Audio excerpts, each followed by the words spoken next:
like Mhm. of within this plane itself, right? So Yeah. So essentially, places interesting. where I suppose the planes converge. Ah, Yeah. Or are weaker, and you can kind of slip into another okay. plane. There's one down there.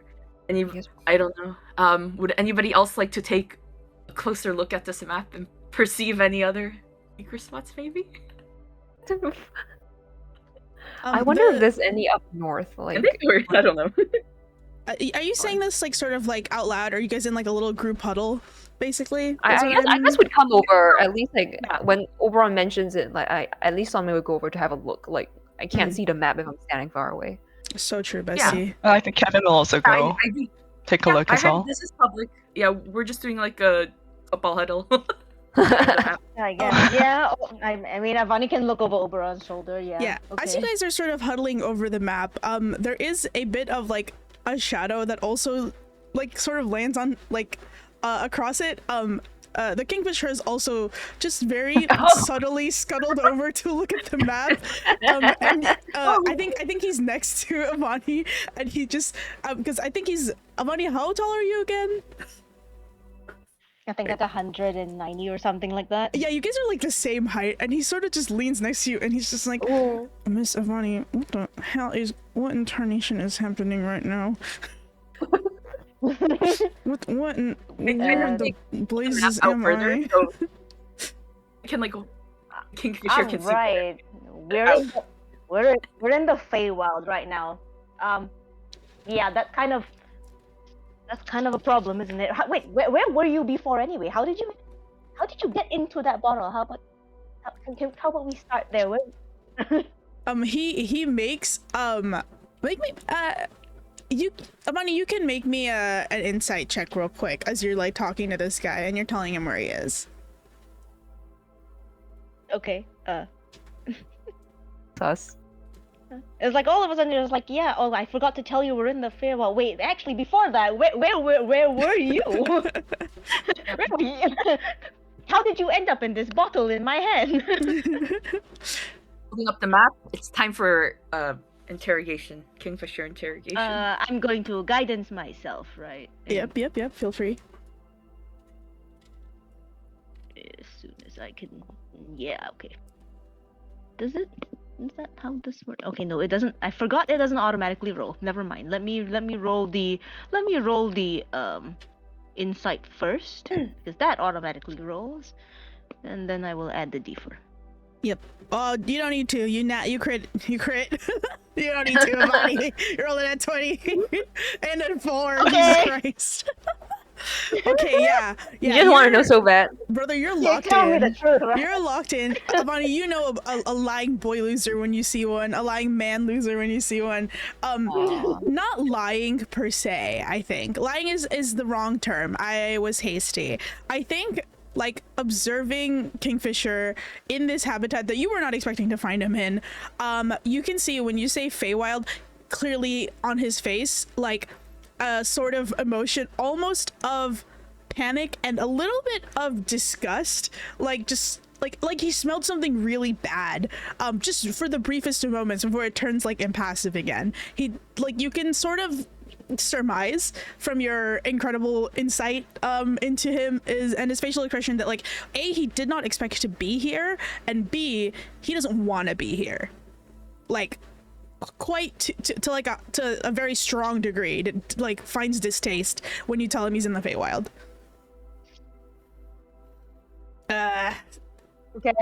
Okay, yeah. Fuck, we're in the Feywild. Yeah, it's long story. Sometimes you just get as some fish like to bite and some fish like to bite harder. What can I say? You know how it is. Adventuring just takes you places you don't want to be. Damn, it's kind of fucked up. Shit. And he starts looking at the water past you guys, like with like a little like, wrinkle in his brow. Brow face. You what? Say it again. No, just giving him this raised eyebrow look, like Yeah. Listen, I don't know if any of you have been here before. This place blows, and I want to be here as little time as possible. What did you say, Angel Boy? I can swim in there and get to the other side. The material plane's on the other side of the ocean, and he starts like taking off his fishing vest, like, and starts walking towards the coast. I'm like, no, I wouldn't do that. It's not the material plane. I believe our companion Madrid over there said something about just planes in general, so you don't quite know where you'll end up. It might be another part of the Feywild, it might be the material plane, it might be another plane, I think. So that seems a little hasty. And also, I believe we are still at the theoretical stage of this observation, so yeah, maybe let's not too don't go straight to the human trial yet. He like takes a brief longing look at the sea, and then sort of like sighs and says, yeah, okay, I mean, or what? And then he like licks his finger and like sticks it up in the air. I think we're in Spring Bloom, aren't we? Yeah, okay. If you're saying I could jump in the water and end up somewhere else in the Feywild, okay, there's worse places to be, so I might as well not for now. But man, one, thank you for getting me out of the bottle. B, you guys are trying to get out of here, right? Like this place sucks. If I'll help you get out as soon as possible, because I too want to leave. So, and then I like looks at Madrid and the Oracle who are just standing there. Yeah, no offense, buddy. And like Madrid and the Oracle go, none taken. Kingfisher, bro, you've been here before? Because it sure sounds like you're mad familiar with the lay of the land. He just like kind of shakes his head, not in like a negative way, but in like a unfortunately I have way. And he says, yeah, this place is a shithole realm. There's a reason I don't live here anymore. Unfortunately, I grew up here. My condolences. Yeah, that condolences is the right term. Right word, yeah. Yeah, I mean, again, no offense, Oracle. Nice to see you, by the way. Not that I know you. And then she goes like, I don't know who you are. And he's just like, you wouldn't. But I know you. And she's like, many people do.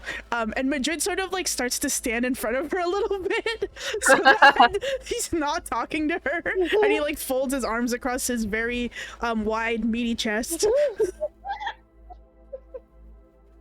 But he like sort of turns back to you, Kingfisher, and he's just like, yeah, where did you where'd you pick me up anyway? Where'd you find the flask? I tell him about that shop that we were at. Was it a random trade shop? And yeah, it was a random trade shop in the city that goes into the what is it? Oh my god. In Tabernacle? The shaded tabernacle. Before we headed to like the court, we stopped at like some sort of like item trade shop. They wouldn't accept money, and your bottle was there for some reason. What? Okay. Yeah. Huh. Okay. That son of a bitch. Yeah, that makes sense. It's kind of fucked up, but that does make sense. Yeah, I'm gonna castrate him when I see him if I find that rat bastard. Yeah. Okay. Like I said, sometimes life is hard, and you know, when you get to my age, you gotta make a couple of shortcuts. What do you mean? And I really needed to get myself east. You know, I had to get to Tabernacle on pretty short notice. I wasn't initially gonna go to the court, but you know, yeah. Some urgent business came up, and I needed to be there to, you know, not necessarily petition, but have a word with her. But her knightliness, of course, her furiousness. But you know, I did end up finding a way to get to Tabernacle. That fucking rat bastard. Just not exactly how I had hoped to get there. And he spits on the ground a little bit. So who was it exactly that put you in the bottle? Yeah, some... Okay, kids, if anybody says that they're gonna be able to do you a favor and they are a fancy slimy looking bastard with an ugly little dog, I would disagree, because they will do it for you, but that snaky little bitch literally sent me to Tabernacle in a bottle. Interesting. Mr. Malbec Merlot's owner. You guys remember, like, I remember, like, meeting, like, some dude in a suit with a evil dog. But I forgot his Wait, we gotta ask, like, do you remember what dog it is? Yeah, it's like a shitty little white dog. It's a nasty. Oh my god. His dog, Malbec Merlot. He was so pleasant when we met on the train. Who? Oh, the dog was evil.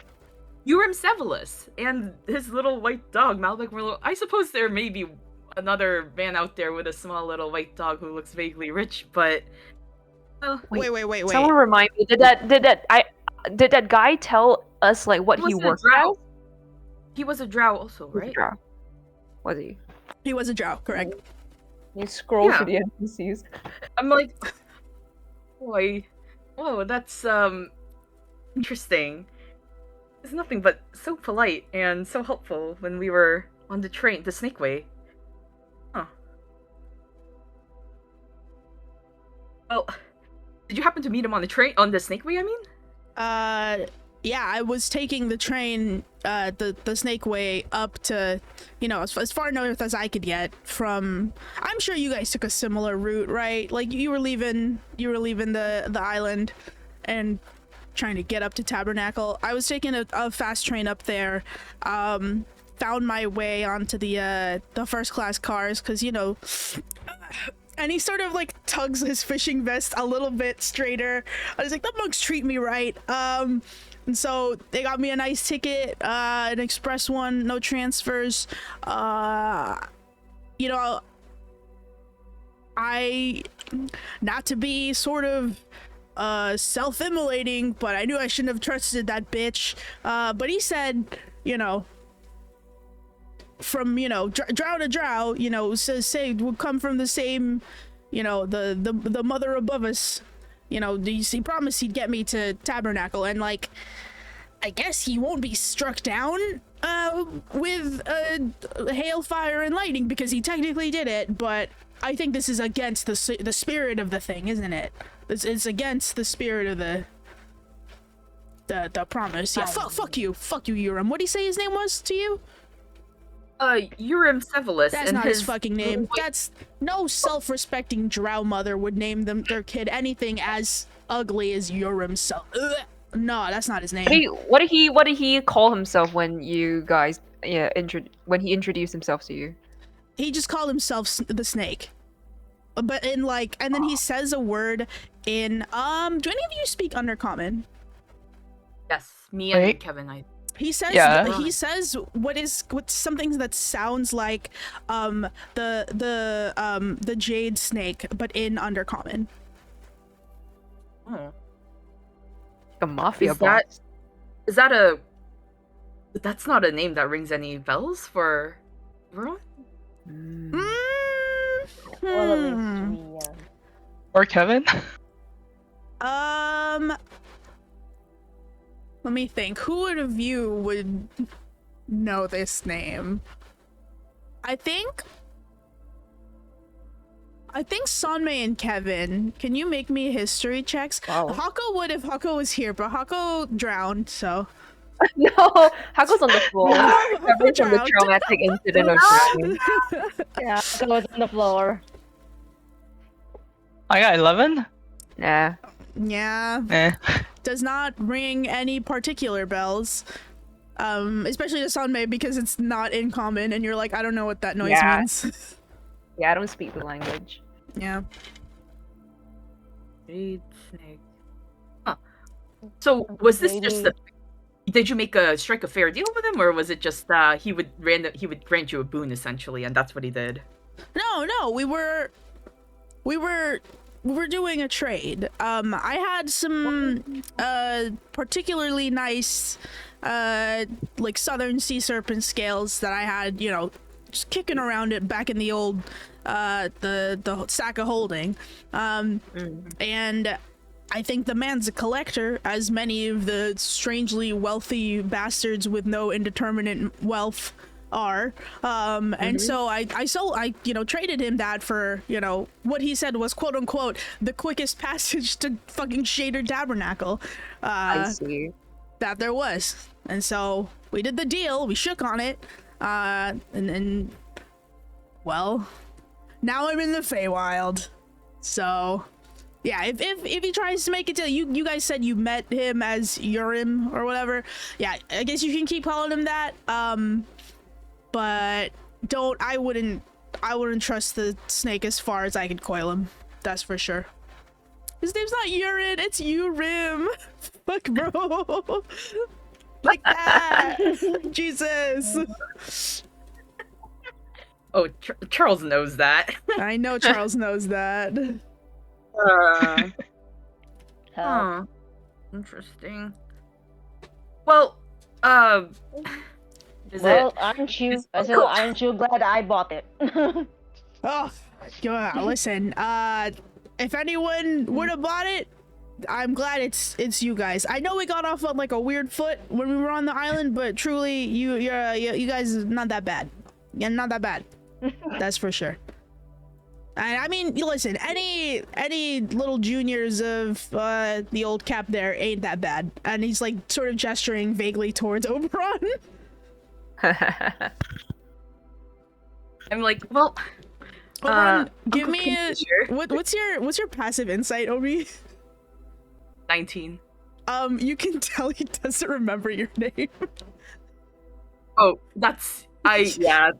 I don't. He paused just a little too long when he said junior. I fully don't.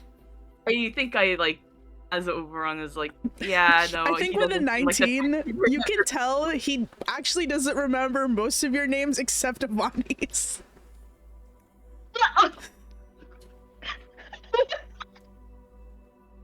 Well,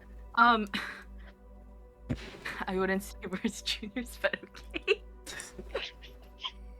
It's like, well, Oberon's like, well, Uncle Kingfisher, we've already talked to the, the Shudder herself, and we're actually here for a little personal trip, as well as her trip, and then for us to get out. So it'd be nice if you could help us out. We would like to get out as fast as we can also, but we have a few business errands to attend to first. What kind of, I mean, I'm willing to help out, Ken, that's fine, as long as we can get the fuck out of here, but what kind of, and like, business, and he makes like a sort of circling, questioning motion, do the you lot have to do with the Feywild? And then he turns to Madrid, no offense again. I'm sure it's important. Well, we're here Do to you help. remember the person that was with us? That you remember we used to have another person in our group. Redhead. He like scratches his chin. He's like, what that kid with the kid with the blue hair and the little daggers, or who? The one with That the would axe. be Kevin somebody, and he is right here. And then Huh? Oberon Oh my just kind of god. does the Will Smith pose. Oh my god. He like looks and he's just like, oh shit, yeah, no, I remember you. No, there was Yeah. oh, the broad with the axe, yeah. Wait, ain't that the ain't that one of the? And then like looks at Madrid and then sort of raises his eyebrows, and then Madrid goes, yes. And then Kingfisher goes, oh, I knew her from somewhere. Yeah, okay. Well, shit, that does make sense why you're here, actually. Yeah, that... I've not been here in a hot minute, but even I've heard the hot goss, okay? It's a fucking mess up here. That's for fucking sure. What's this about, some hag war? Yeah, messy stuff. Messy shit. I don't mess with no hags. Well, Mm, we're here to help her out potentially with this hag war business. She did send another companion in her stead, and then showcases Eulalie, who has no idea, I guess, who this old man is. Eulalie, I suppose part of the royal court retinue, somewhat. Yeah, what is she, like a handmaiden or something? I don't know. Most of these fairy types usually are. Sure. Yeah. So, yeah, that's our personal business here to see if our companion needs a hand in this hag war business. Apparently, she's not doing so well. According to the bits of news we've been getting. So. Yeah, I mean, And then, he like leans over to the map and he's just like, it kind of looks like y'all are beefing the hag war and not looking great. And he sort of circles with his finger the area of like Sister Host Pass and then the area of like Unwrought Blossoms. He's like, yeah, last time I was here, that definitely was not hag territory.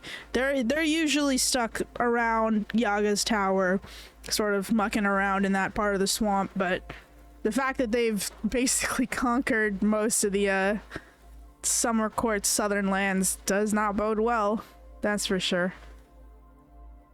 Yes. Well, we would be delighted if we could have your expertise in helping out with this whole sordid business, especially with your previous knowledge of the land here.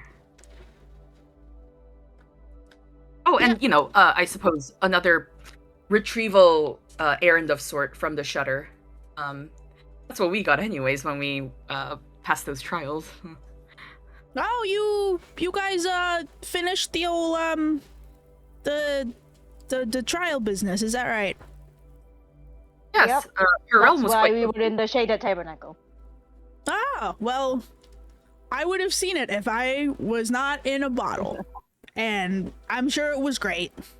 Yeah, I mean, fuck if I've got anything better to do anyway, and it's always good to help kin out, so sure. As long as we can get the fuck out of Dodge as soon as you're done with your hag. We're not gonna like fight the hag war. Like, that's not your plan, right? To be like hag war generals, because I'm telling you now, it's kind of a dumb plan. Just if that's sort of the idea here, is to Well, we need to get the item that we were sent to get and get it back to the shutter when we have it. So once we have it, we can't exactly stay to fight the hag war because. And I we mean, would I'll be need to real. deliver it. Like, I don't personally know any of these people. So like, we why would do I know fight? Merlin, and I Yeah. would rather not just abandon her to have her head cut off and put on a stake and eaten by hags or whatever nasty business they'll do. So, oh, they'll do worse than that, I promise you.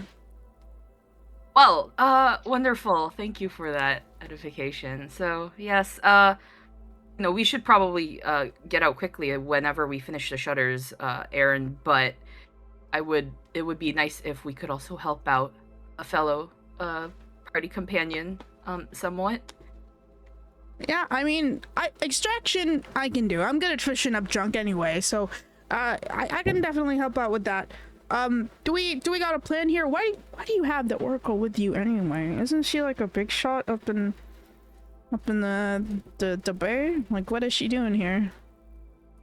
Oh, we had were to crossing cross the sea. Long story. We We were attacked by a kraken. by sea hags. They were very hags, even right. nastier than regular hags. Oh, and the sea hags, kraken. they smell fucking awful. Like, hags in general don't smell great once the glamour wears off. Sea hags smell of the worst shit I've ever had the misfortune to dredge up. I've dredged up one before, honestly. Not great. Not a great experience. They like to bite at the lines. It's kind of like, that's not edible. Stop doing that, Really just unpleasant. Trash catch, if I may say so myself.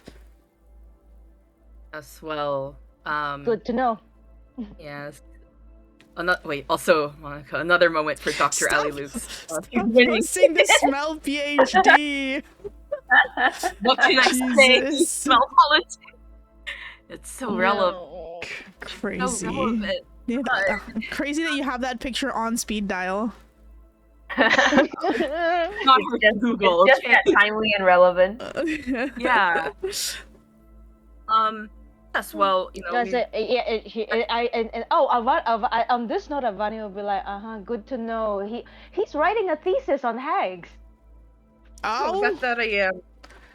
listen. Yes. You don't need to write anything other than stinks bad, food bad, hag bad. Done. Dusted. Thesis approved. Well, thank you for your input. I might ask for more details later. It seems like you have some knowledge on this in this field. But yes, for now, it looks like the Oracle's before we set sail, the Oracle's party said they were going to the Springboom Glen, right? That was Yes. the original destination. So Madrid lets you know that his plan is to they have to cut around Canary Hymn because going straight through this way actually will take longer than just going around the established path near where there are settlements.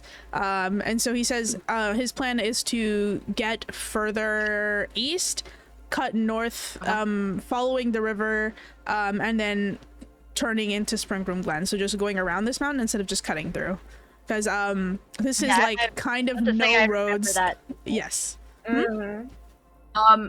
I field this question both at Madrid and at the Kingfisher. Like, there isn't anything particularly interesting that we would potentially need to check out down to the south, right? Bear Cave and beyond. He like looks at the map. He's like, oh, Bear Cave's not bad. They have this time of year, which is spring.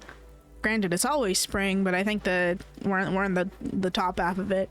The bears are awake, so you can find some. They have a really interesting collection of aged honey that they keep up in the cave. Good trading, good bait for sweet fish. But other than that, court of winter, bunch of fuck ass snobs, don't like them. You don't need to know. You don't need to go anywhere else in that direction.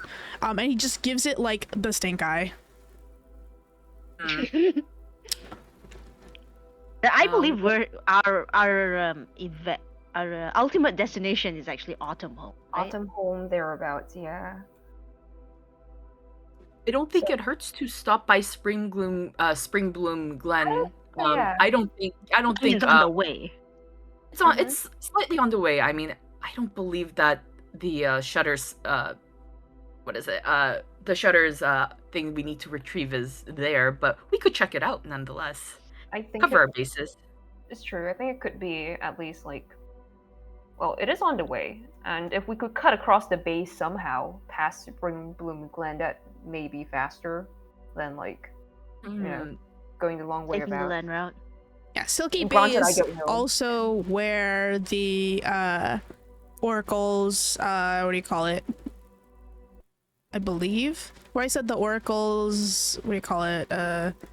Has Home a territory base for you? territory is. Nice. Yes, it's underwater. You can't see it, but it is like sort of near the coast of like Flame Rise Spires. The whole like sort of this territory of Silky Bay. All right. Okay. Yeah, I think Okay. stopping by Oh. Bloom Glen and making sure they actually reach it safely might be good for us. Yeah. Okay. Doesn't I hurt. think we can continue traveling together. Yeah. Okay. So you guys plan on taking the route of going towards Canary Hymn and then following the river up and then cutting the Springbroom Glen. Is that what sounds correct to me? Yeah. Okay.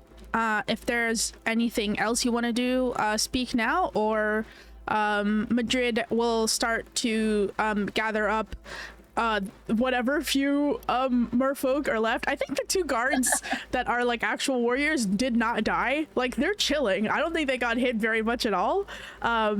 So they're like popping up with the Oracle. you see Madrid summons a horse. It is a seahorse with legs of a regular horse, but the body of a seahorse. And he just kind of like gently hoists the oracle onto Very it. bizarre. Oh, it's very bizarre. Yeah. So it's got like it's sort of like vertical like a seahorse. You know how seahorses are, but it has like two. It's not 4 legs. It's two horse legs, and it walks bipedally on the ground. What is this called? Yeah, actually, I will ask Madrid. What is this creature called? Incidentally, I've never seen one before. Oh, do you not have these in the material plane? Huh. No, this is a fine steed we here call. Definitely not. Yeah, this is a fine steed here we call a seahorse. It's a horse from the sea. It can swim and walk. The best parts of the sea and the best parts of a horse.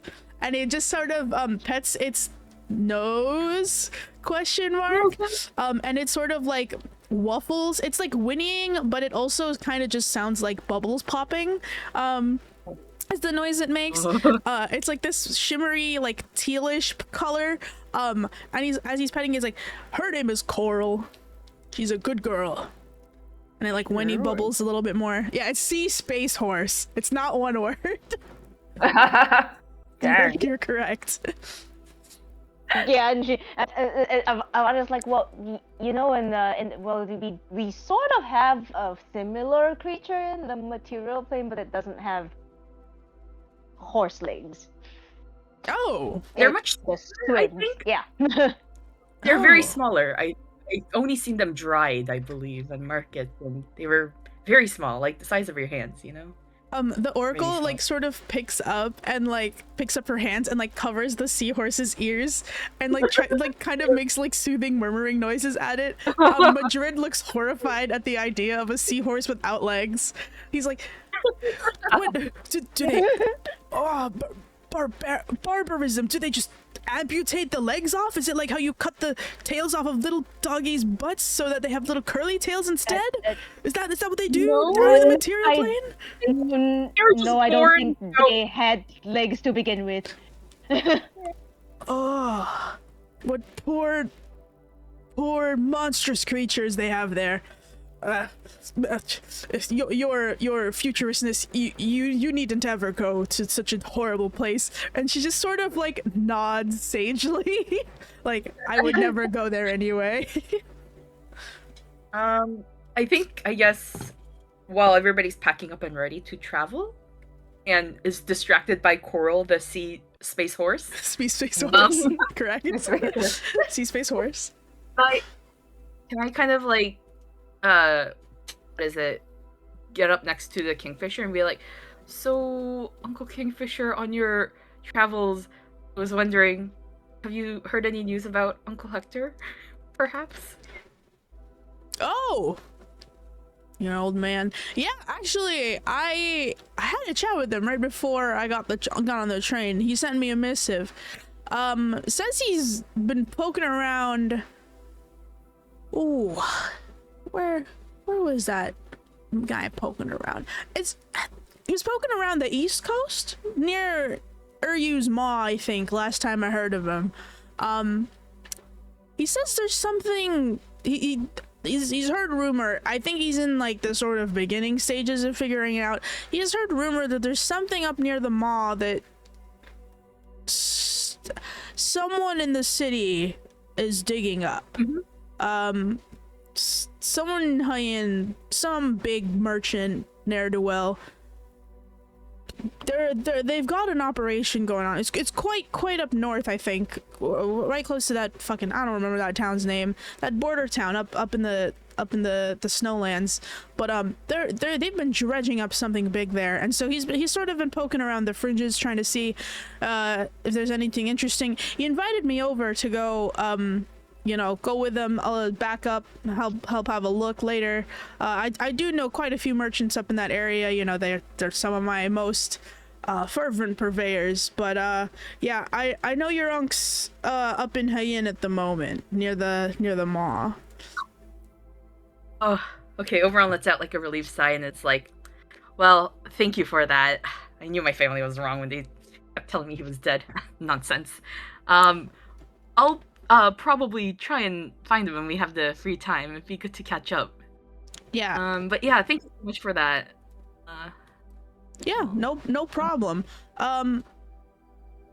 He will I can point it out to you in case we get separated. I know you're eager to meet up with them. I will let me get a screenshot of the map and I will circle it for you. Open link where he points it out, because he says like it's in this general direction, but I have no like, again, it's just he just got a missive. Your uncle basically told him he doesn't want to give out the location like remotely. He wants to meet up with him at a different location, and then they go together to where his uncle thinks they're conducting a big operation that they're hiring a lot of people for. So it's up around here. This points this big circle. Where should I post this? I'll just put it in IC General and you guys can figure it out. I'll save it. Yep, there you go. Yay! Thank you. Yep. I live there. The Cape Team Miori. Oh, okay. So excellent. I'm gonna save that into. Okay, cool. Yeah, that's all for me. Because Hako's not here, so I can't. Yep. Can't interrogate Hako about there. I think you guys dredged up Hako, right? Is that correct? Yeah. Yeah. I mean, Same was there, so Same saw the whole thing. Yeah. Hako's is like suspiciously, well, not suspicious. Hako's usually quiet, but they're like extra quiet, and they've just sort of had their arms folded across their chest, and they've just been looking off into the like general direction of the sea the whole time, and haven't really said a word. I think they're a little preoccupied at the moment with whatever is going on in their noggin. Well, this is Oberon being conscientious and not bugging Hako just yet, then. Mm-hmm. There. Yep. Well, I mean, Avani will tap Hako on the shoulder and let them know that they're leaving. So. Yeah, Hako will just nod and like follow after you guys. And so that's literally Hako right now, horse staring at sea. Yeah. Wait, that's so good actually. And then the bottom text, man. Yeah. Man impact font. Man. Okay, so you guys start to head over to Canary Hymn. I think that here to here, it will be probably nightfall by the time you guys make it over to sort of the outskirts of the mines. Technically Madrid is leading you guys, but he is quite preoccupied with making sure that the Oracle doesn't breathe in a bad way, sees a leaf fall on her that he didn't want to fall on her. Just very preoccupied with making sure her journey is comfortable. So he's not exactly like the best navigator. Can one of you make a survival check to see how, you know, sort of well you can meander your way over there? The Kingfisher will help you, so you can have advantage. Okay, I will guidance myself anyway. Yeah. Maybe I didn't need to do that. Jesus Christ, another nat 20? Oh wait, a nat 20 and then a nat 1. Thank God you have advantage. Wow.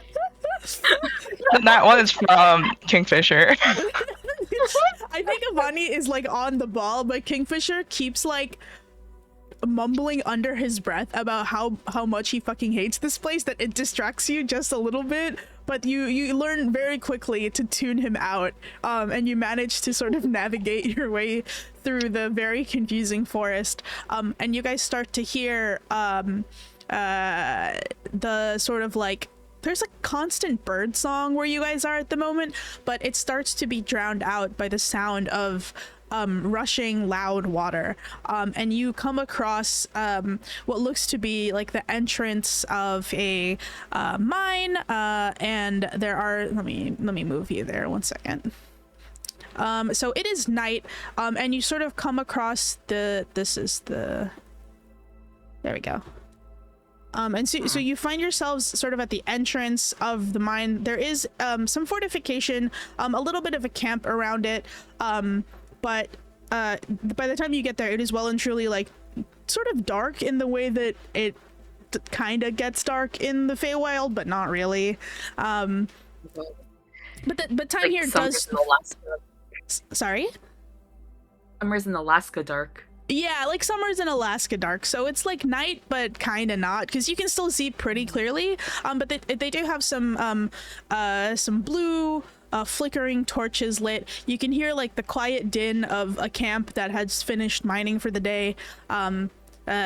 Sort of put themselves away in their tents. And you come up to this gate. Across this gate, you can't see it, but there seems to be a very active rushing river across from you. It is flowing, if you can remember from the map, is flowing northwards. So it's flowing basically down the direction you need to go.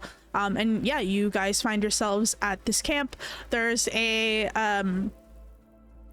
what looks like a dog, but he's also wearing like a coat and like leathers. And he's got a little helmet on, and he like sort of peeks out from the top, and he like sticks his head out. He's just like, "Oh, hello, who goes there? Well, state your business, please. Don't come any closer yet before we know your business and whatnot." This feels like such a what up dog moment. It's I totally think- a dog. Like, I think we should let Madrid do the talking. Yeah. Do you guys let Yeah. Madrid walk up?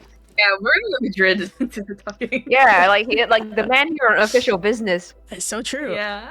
Yeah, Madrid basically like hands the reins of Coral over to one of the mer guards, and like just sort of like strains his back and like walks over to the sort of here like the base of the tower and says, "Hail and well met, those of the Canary Hymn mines.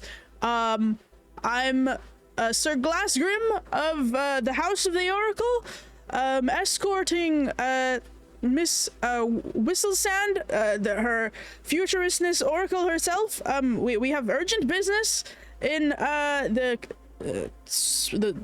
court of Summer Capital in Springroom Glen. May we find rest in your camp for the night?" And the sort of dog guard, he kind of balks in the way that just like, "What did you just say to me, man? I'm like a minimum wage worker right now, and you want me to what?" And he like looks at Madrid, and he looks at the other tower, who I guess all of you can give me a quick perception check. Sure. Why not? Do these Yeah. dog guys kind of remind us of the other two dog companions? They're called Kevin Stinky. Yes, they're kind of like that, like dogs that can talk and are bipedal.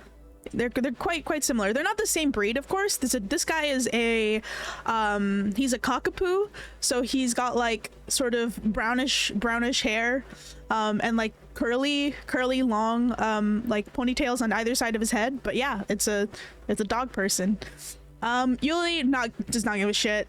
That makes sense.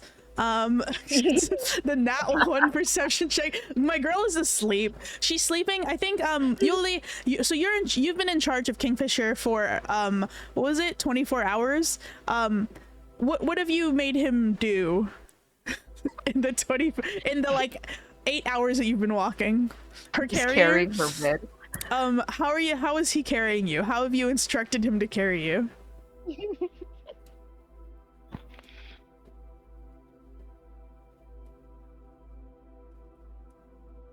She made him a fancy bed for her that he's just holding in his hands, like a bassinet. It's like, oh my god, yeah, okay, wait, So picnic corner. whoa, awesome. Okay, Yuli Bassinet is being held asleep. She doesn't even look up. I think she just wakes up because Madrid is loud, but she just kind of turns over in her picnic basket. It's just like, this is not worth my time. The rest of you, I think Avani, is probably the only one with eyes sharp enough to see that, like, you thought that the other tower was like not occupied, but you can see just very faintly there's like a wisp of something vaguely in a human shape. There's Yuli, there she is. Yeah. there's something sort of like hazily floating, and the dog like turns to look at it after like Madrid walked up, and then he says like, okay, yeah, no, I'll ask. Hey, Mr. Glassgrim, Sir Glassgrim, do you have any identification to prove your claim? Like, not that I don't believe you, but yeah, I just gotta check, you know. And Madrid reaches into his pocket and pulls out what is like a flask of water, opens the cap and like tosses the water into the air. And you guys, I think I've seen this once before. The water solidifies into a triton, and at the point where the three tines of the triton fork meet, there is a symbol of like a milky iridescent pearl with like two hands on the top and the bottom, like clasping it in place, and he like sort of like shows it, like just shoves the triton not in the dog's face per se, but sort of like holds it up, and the dog he's like, oh, please hold, and he pulls out these little like dog binoculars from underneath the the sort of like rim of the shelf. Yes, very similar to the pearl on the oracle's forehead, actually, and like looks through the binoculars at the trident, and then you see him looking down and his hands making like a flipping motion, and he's just like, oh, okay, yeah, of course, we're happy to host you. There should be, we don't have any spare tents, but and then he turns to the other tower again and he like nods a little bit. And he's like, okay, yeah, but there should be some space if you'd like to set up camp yourself. We're happy to host you. Let us know if you need anything. Okay, you're free to come in. And he tilts one of the torches that's attached to the guard post just like slightly up, and none of you saw it before. I don't think any of you have high enough passives, but there is like a light shimmer that like waves across what looks like an empty gap in the fence, and the sort of ground underneath it glows just like a faint pinkish color, and then he sort of like waves you and is like, okay, you can come in now, please, and you guys are free to camp here for the night. Cool. Yes, as we're entering the camp, and it sounds like it's an active mine, can we see like what kind of species the miners are, like as they're like bustling around, you know, making dinner and whatnot? Yeah. Most of them are dogs, other dog people. There are also what seem to be something interesting is that like there's some equipment that looks like it's floating, question mark, but it's like sort of bobbing and weaving with the same cadence of like someone walking and holding something. So that's something that you see in the camp. Aside from like some dog people, you see some smaller like fairy type people. There's a couple of elves, I think mostly working in like the mess and the cook. They seem to be spring eladrin, sort of like greenish hair tied back. Couple of them have, you know, flowers growing out of their ears and eyebrows.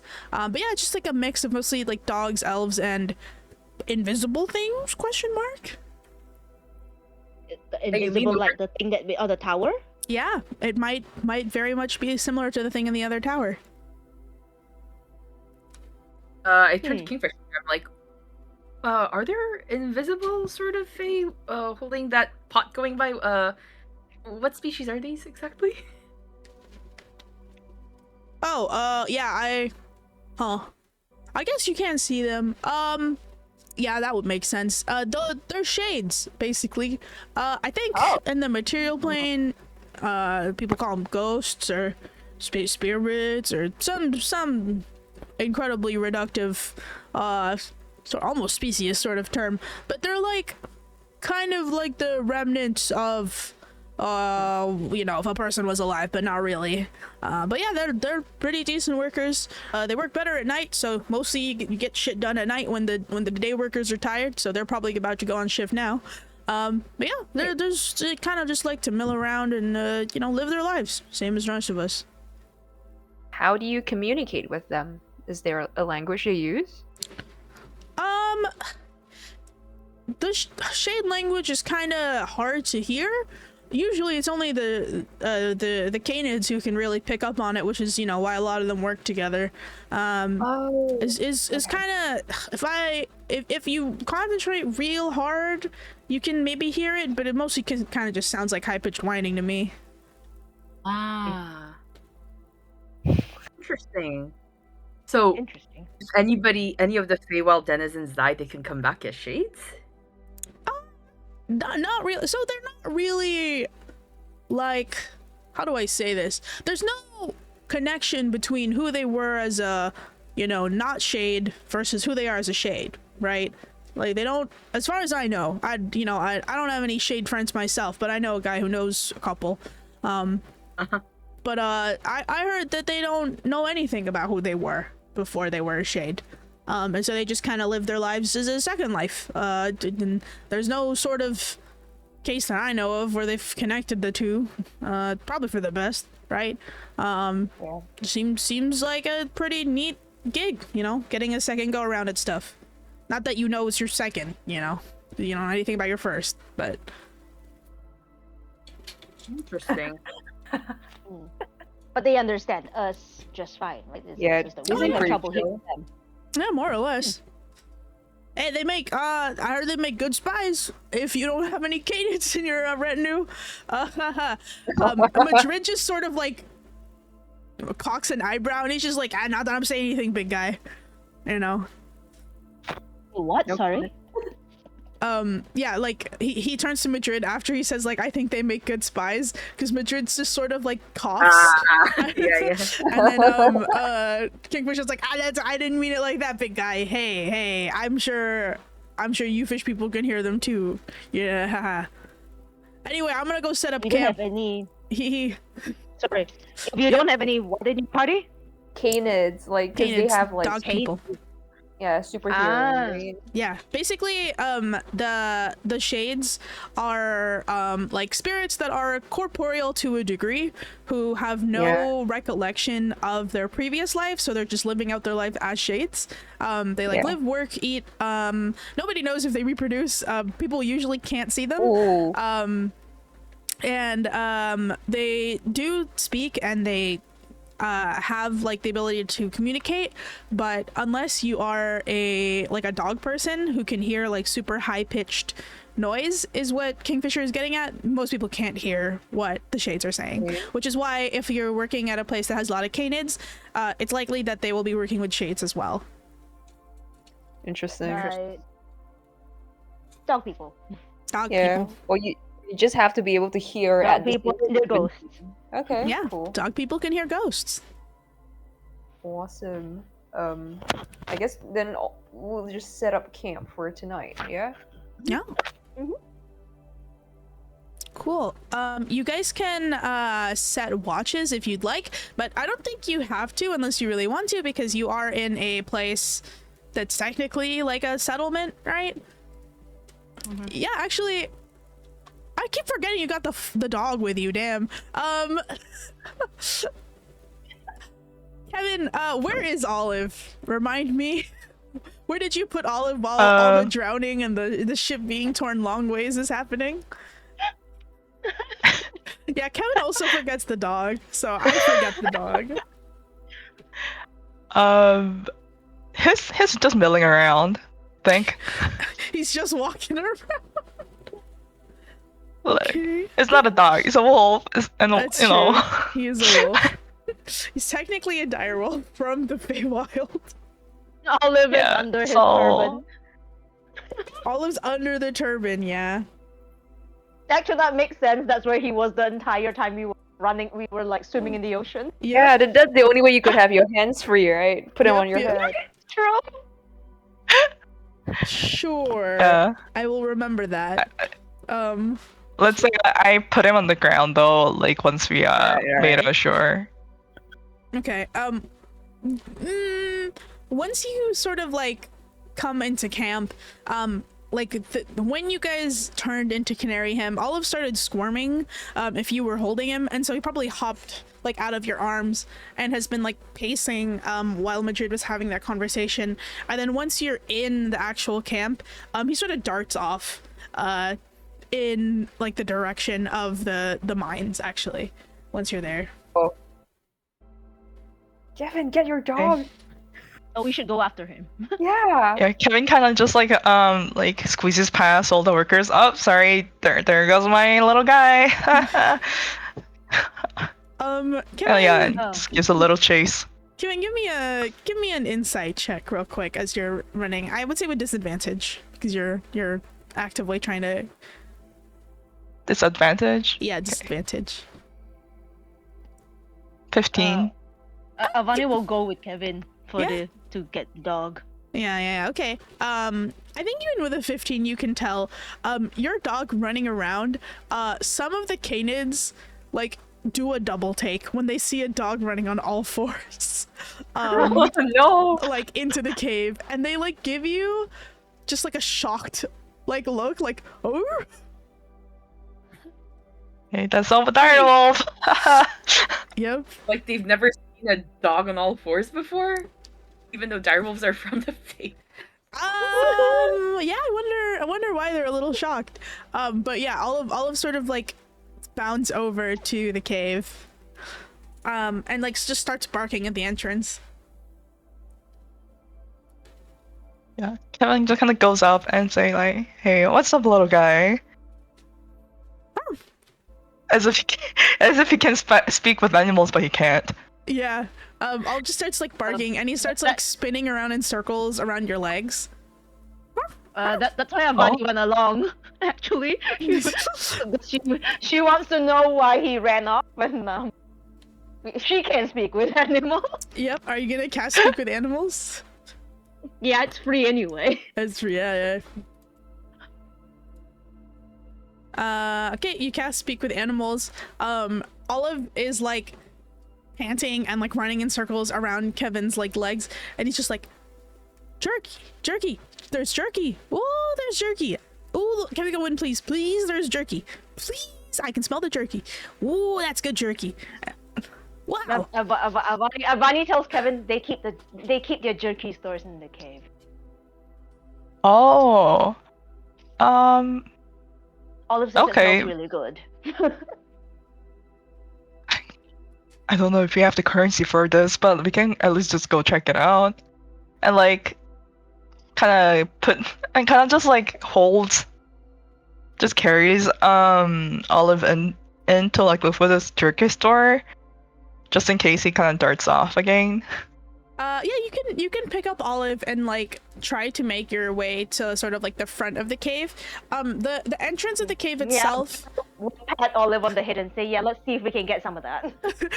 The entrance of the cave itself is like there's like a little gate similar to the sort of gate in the front.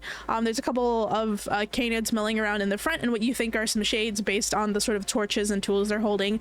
They seem to be handing off the tools to each other. One of the canids, a little bit more formal wear, sort of like stops you and just like, sorry visitors, you can't really enter the mines unless you are working.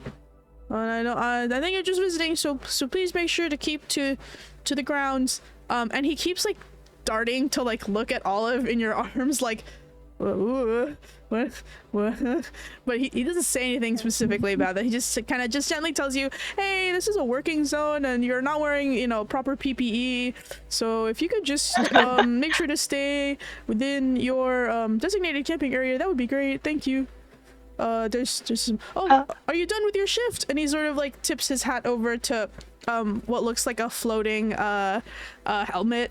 And the helmet sort of like bobs as if it's tipping its own hat as well. It's just like, all right, I'll see you around. See you later, Steven. Is there anything else I can help you with, or? Yeah, we Oh, were wondering if we could get some. We could maybe purchase some jerky for our friend here. Oh, like, oh, you mean the? He like turns back. He's just like, oh, well, there is you know, we do sell snacks for like the beginning of shifts, just so you know, people don't get hungry down there. I can just go get you some now, actually. And he like shoves a hand in his like pockets. He's just like, let me see. I think I have it here.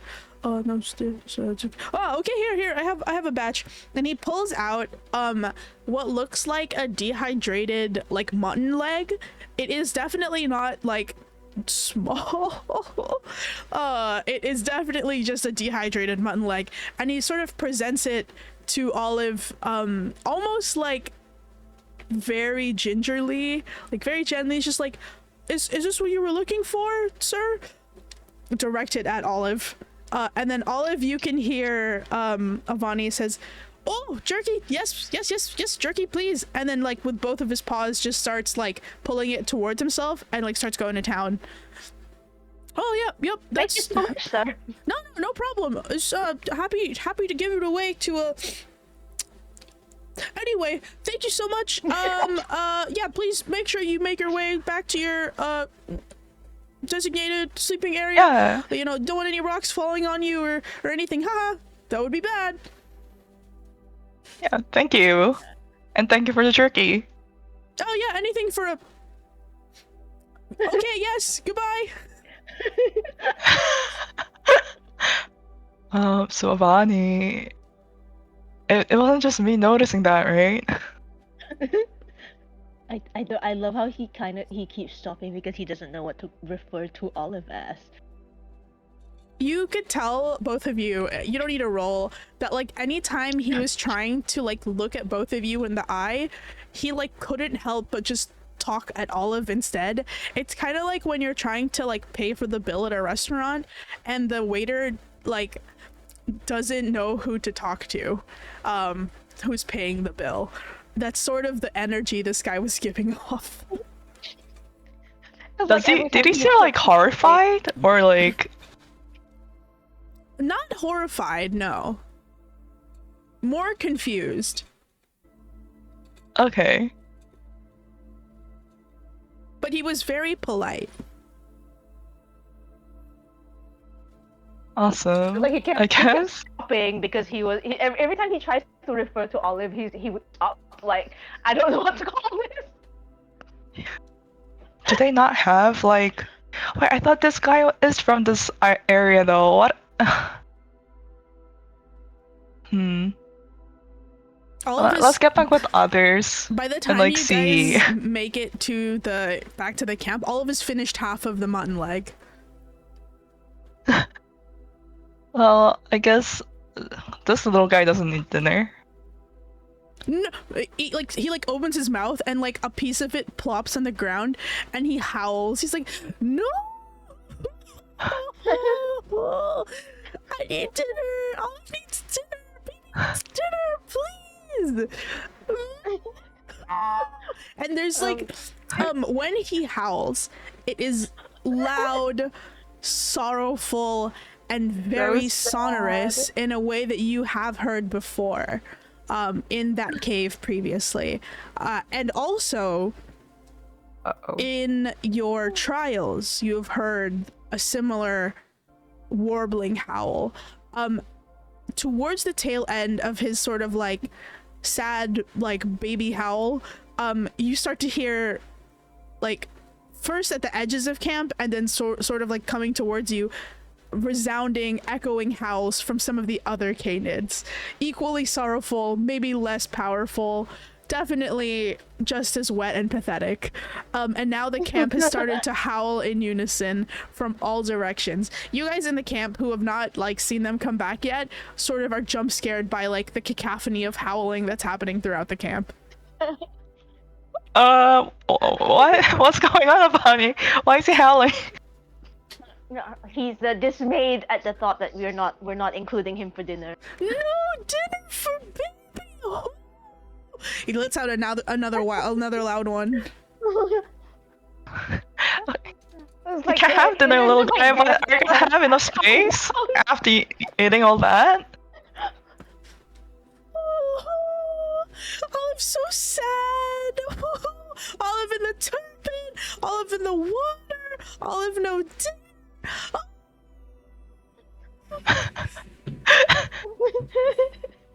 And then a couple of other Avani, you can hear, I think Kevin you could also hear because they're saying it in common, some of the like howls turn into no dinner. Yeah. Oh. No, I was joking, little guy. Of course I'll give you dinner. Yeah. That's all he does him right now.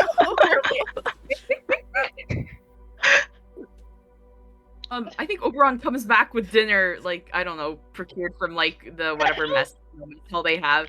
It's like, what about who's saying no dinner? And like what? Like, what happened, you guys? You guys left, and suddenly the whole place started yelling. No dinner? Wait, can I just ask, out of character, can Avani hear, like, also, like, use to speak with animals to hear what the howls are saying? Like, what the cannons howls are? No, the cannons are howling in common, or like you can understand them, Kevin. Oh! They're howling about dinner. Oh, that's funnier. Okay. Yeah, Olive to you is just howling in dog howl and like direwolf howl. The cannons are howling in like a common. There you go. That's so funny. Okay. So funny. Okay. Kevin's just gonna like pick him up again and just like fast talk, saying sorry about that to the camp. I'm gonna just calm down. yeah, and just gonna get dinner out for Olive as fast as possible. I feel like Olive is probably eating human food with us. Like, there's no way you have like dog kibble with you. The dog kibble. Yeah. Dog kibble.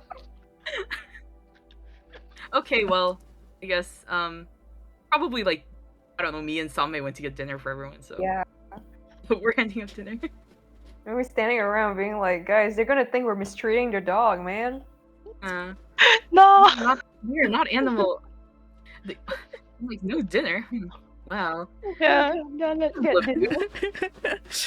Yeah, just Olive drink. Both of them just staring at the river, like sad man. Oh my god. Yeah, so you managed to get all of dinner. The moment you put the sort of dinner plate like next to him, his like jaw sort of like snaps closed. He stops howling, and he sort of like rubs his like wet little dog eyes that were like brimming with like little baby like direwolf tears right on your sleeve. Hops out and just starts eating the dinner. He brings the like half-eaten mutton bone with him, and he like takes alternating bites of the mutton and the dinner.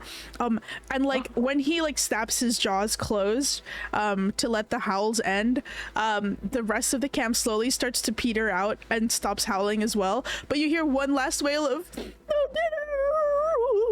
dinner as the camp starts to like get into like dinner time, and finally ends up enjoying their meals somehow. Somehow. Yes, you can see that, I'm assuming you camped with the merfolk.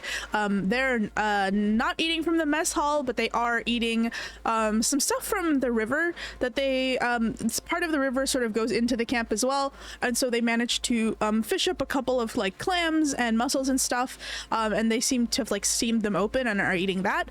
The kingfisher also comes back with them, He is holding what is essentially like a 20-foot river eel. And he's holding it with one hand, like lifting it up, and he has like what looks like a stick with like 2 strings on it on the other end, and he's just like, at least the fishing's good in the area, am I right? And he like plops the eel down and starts to like chop it into like chunk-sized pieces on the ground. Awesome. Y'all Is this y'all like a are... normal? Huh? No, good. Yeah. He like looks up and he's just like, what was all that commotion earlier? Actually, I don't really give a shit. Anyone of you wants a meal? Yes. Avani is about to ask, need any help? Yeah, if you could just and then he like rummages in his like fisherman's vest, pulls out of a pocket what is definitely a grate that just keeps going, much bigger than the actual pocket on the vest. Looks like you know those like fish grillers, what is it, where you like trap the fish in the middle and it like so you can flip it on the stove? It's like that, but it's like eel sized. And then he like sort of hands it to you. If you could just get the fire kind of long enough to like for me to put this thing in there, that'd be great. Okay. Is this eel a normal eel, or is it like a weird Feywild eel? I mean, most eel are not 20 feet long, but you can give me a nature check, sure. Oh, Fresh okay. water.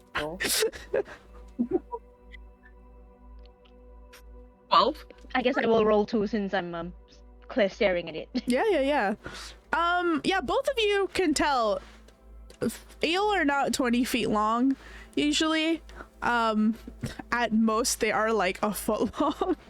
So like maybe up to 3 feet long. So like this thing is some freaking nature. It also has like a faintly shimmery blue, like dark blue glow to it. Avani, you can see like as you're sort of helping him load it up into like the eel griller, that like every now and again just like a faint like pulse of light, even as it's chopped up, sort of scatters throughout the scales of this thing. Is that normal? Is this thing like an electric eel? Who are you asking is that normal to? A kingfisher obviously has like the point at the light that's glowing on the scales. Is that normal? He looks at it, like holds it up to like his nose, gives it a sniff, and he's like, "Yeah, it should be fine."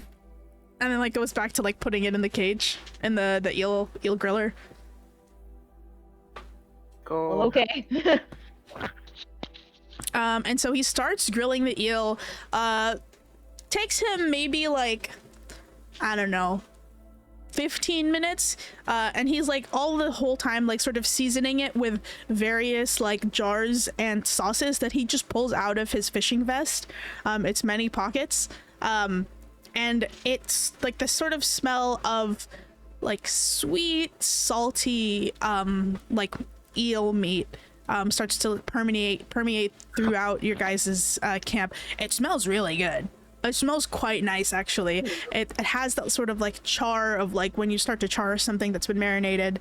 And he like sort of beckons you all over. It's just like, all right, I think it's done. So if y'all want to plate up, I'll give everyone a portion, whoever wants one. Hey, I'll take one. I'll take some portion. Yeah, I'll try it. Sure. Small thing. Cool. So he gives each of you a portion of this very long eel, and then he like chops like the bit that has the head and then like pops out the eye, which is now at this point sort of like hard and like not white, weirdly enough, in the way that like fish eyes usually turn white when you cook them. It is instead a like very dark like blue, and it definitely is like sort of crackling with that like energy that you saw throughout the scales when you were helping him prepare the eel, Avani. And then he hands you the head and this like little eyeball. Avani's just like, you know, my reward to you for helping me with the eel. You get the best part. Don't eat this eye though. You might want to keep that. It's for the probably not for consumption, but it's handy in a pinch. She's like, yeah, that doesn't look edible, but thanks for the head. Yes. And if you guys all eat your eel, Yes. electric eel, you feel great. It's pretty tasty. It is like sticky and sweet, almost a little barbecue-y. It has that sort of like char that cooking fish over an open fire can only give. Yeah, the crackling eye is definitely not edible, but the eel head, Avani, actually kind of tasty. The cheek meat, really nice. Yeah, like you would expect it to have like sharp teeth. This thing does not have any teeth at all, actually. Instead of teeth, it has these two sort of like noodle-like whiskers that he tells you you can pull out and sort of like suck the marrow out of. For everybody who ate the eel, you feel a sort of like almost sour numbing taste towards the end. And overnight, whenever you guys wake up for the next week, that's 7 days, you will have advantage on perception checks that have to do with smell. Do I dare post Dr. Ali Loops again? Just post the fucking picture again. Avani, the eel eye he gave you, is a I think I cannot post the item name, but essentially if you are hit with a attack that is lightning energy or lightning base, it is instead absorbed into whatever damage it is. If it does hit you, it is absorbed into this eel eye, and you can at any point in the future use it as a one-time correct eel bomb, and whatever damage that was stored into the eye, you can detonate once. Oh my god, wait, we need to get Kevin to max out lightning bolt on Avani. Just one time. I think Kevin like used its last charge. I don't think he has it anymore. We need to hire like a really powerful wizard right now. Searching for one powerful lightning bolt. Yeah, you can get it to blast my friend. Or we need to find one of those like now. Or we need to find one of those like planes and a terrible storm. We just put Avani in the middle of it.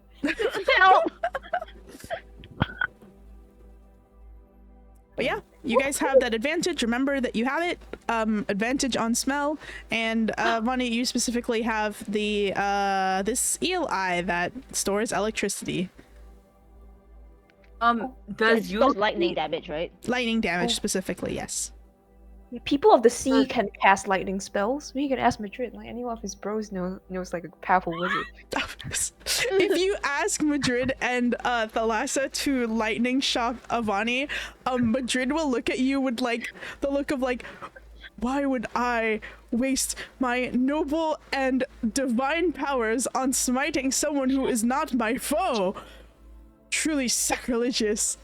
And then he like shakes his head, and the oracle just kind of laughs softly into her dinner of like little clams, and then just gives you a smile like she's not gonna do it. So Does sad. Haku or Eulalie eat this eel meat? Yes or no? Well, Yuli, do you eat the? I don't know if Yuli's eaten eel meat. To be real with you. Well, yeah. Are you eating it? Yes or no? She said yeah. Okay. Yuli has like 3 bites. That's how much eel she gets to eat.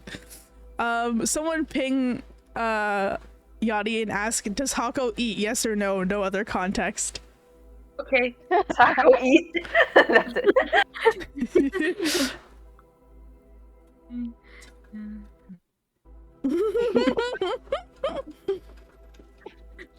Do you eat circle yes or no now?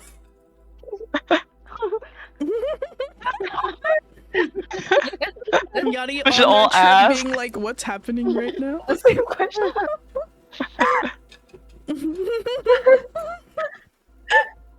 Oh my god. That's it. Well, pick up the damn phone, Yachty. Taco eat. That's so demonic. Eating? Yes, no? Hold on, I'm gonna save this. We need to. Got it. My life. Hold on, I'm putting it in the channel to Todd. Let's go. Yachty's here.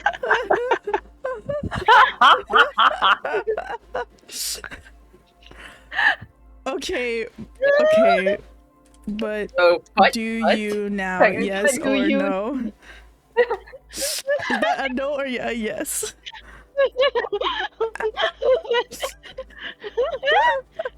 And then thank you for putting it in there.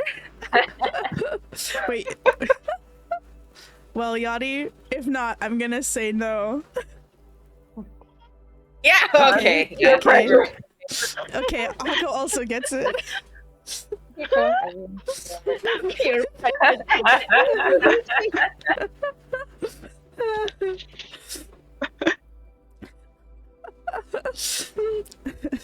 Yeah, he's like, what is it? What's the fucking emergency? But we can find out next week. Yeah, you yes for you to find out. Okay, so you guys have your advantage now. You have eaten your little eel dinner. Olive also eats some of the eel, and also his dinner, and also the mutton. And if there's nothing else you guys want to do during the night, during your long rest, are there any other conversations you want to have with each other? Speak now, hold your peace. Okie dokie. So dawn will break, which is to say it is slightly less blue, but still kind of dark, but also kind of light. And you think that you've slept an appropriate amount of time anyway, for those who need to sleep the full 8. His poop's gonna be crazy. Damn, you don't even know where he's been shitting. I hope you don't open your bag, a specific pocket anytime soon. The turban. What? Why? Anyway, Actually, sorry. I was gonna hold off till Merv rejoined the party, but then I realized I don't know how much of a fuck she would give. So, yeah. I think before we like go to bed for the night. Okay. So we're all like the party's just we're all like eating our dinner and around the campfire, and so Oberon's like basically brings up the point to everybody. Oh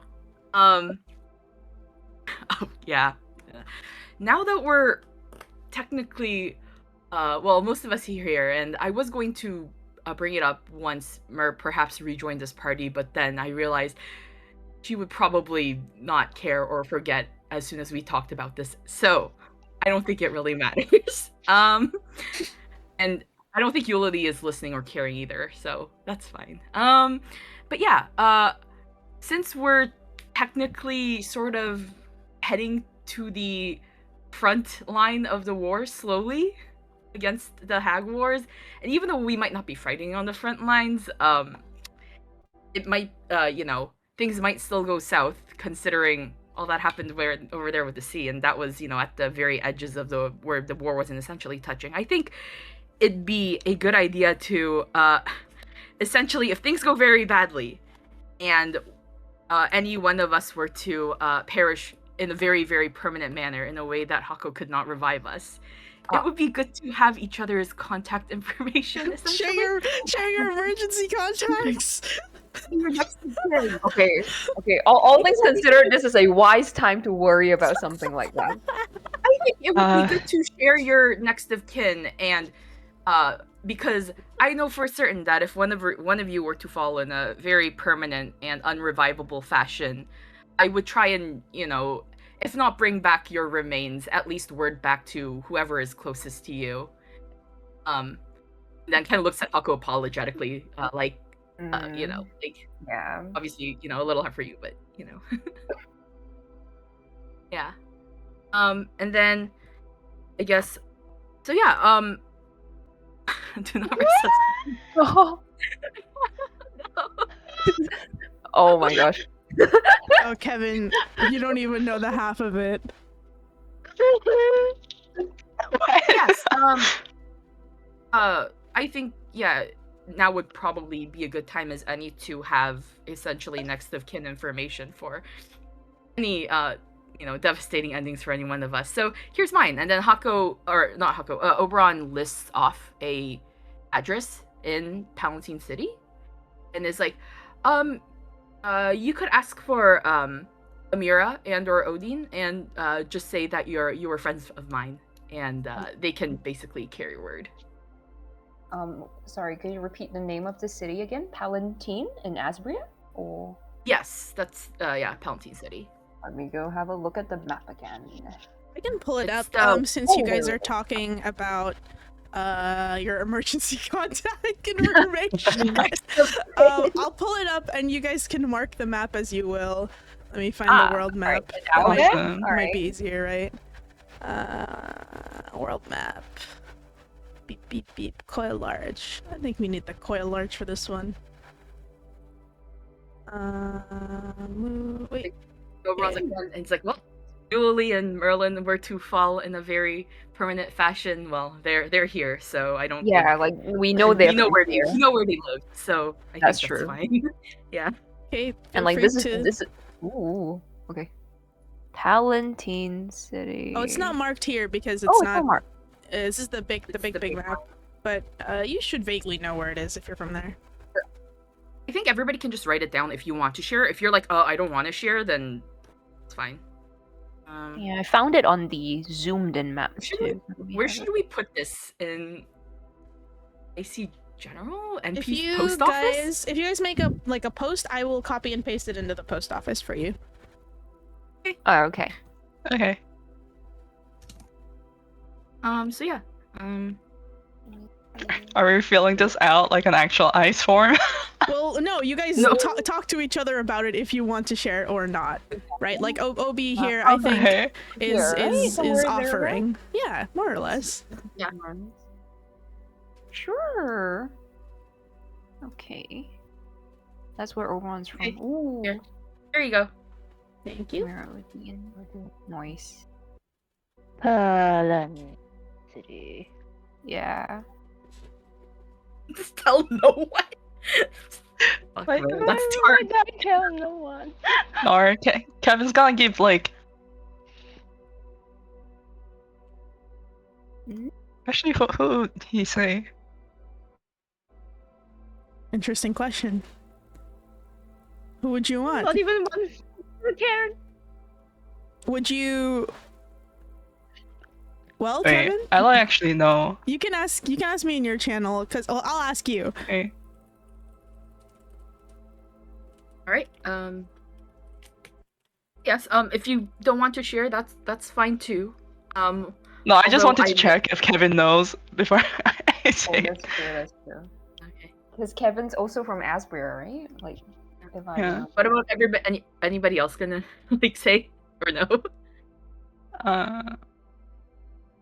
Kevin's gonna give the address in Kosasam, in the capital of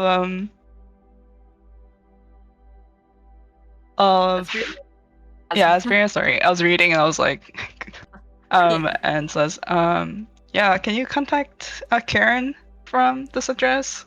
Karen in Kasasam. Okay. Karen in Kusasam. Oberon, you can give me a history check at disadvantage when you read this address. Oh, okay. Disadvantage. And 16. Even with a 16, you don't know where exactly this is in Kasasam. Like, you don't know exactly, like, the place, but you know the neighborhood that is like sort of the sub city. It's like a kind of like middle to upper class neighborhood, let's say. Like it's well off, quite well off actually. From what you have, like your brief memory of Kusasam. Yeah, I lived there for like a year and a half, so. Yeah. I think like portions of Kusasam, and Asbrians and whoever's been there would be familiar with this. You cannot enter without like a residency like card. This is one of those sections. It's a gated neighborhood. It's a gated neighborhood, that's for sure. Oh shit! Yeah. Wow. Okay, I'm just looking at it on the map. Trying to get in. Oh, so funny that Asbria has a thriving middle class, unlike the certain USA, huh? Hey, listen. What? Middle class is not Whoa. yet. Coil, interesting. Okay, good to know. The economy is running. It is not in shambles. Hey, listen, they're dictators, but that doesn't mean that they're, Incompetent. exactly. You're competent. They're competent dictators. Shaking my head. Yeah. Oh, funny. Okay. Avani will tell you you've been there. You can contact the Lapis Strikes. They'll know what. They'll know what to That's do. true. Like we were literally there, right? Yep. I forgot which part. Lower Orchard. It's This Lower is Orchard. Wyvern upon Stone. Yes, correct. Okay. I'm making the post. Do I well. was like married to her job, literally. You can call my employer. Oberon is like, oh, I miss girl. I'll have to try and hang out with him soon. Yeah. And Solmace is pretty easy. It's like, well, I mean, we've been talking about going to Miori Shoals this whole time. You can go there and, rather than looking for one person, it's just easier to call on the entire clan. So just like drop my full name. They'll know. Okay. Wait, what is your full name? Sonmei Wirat.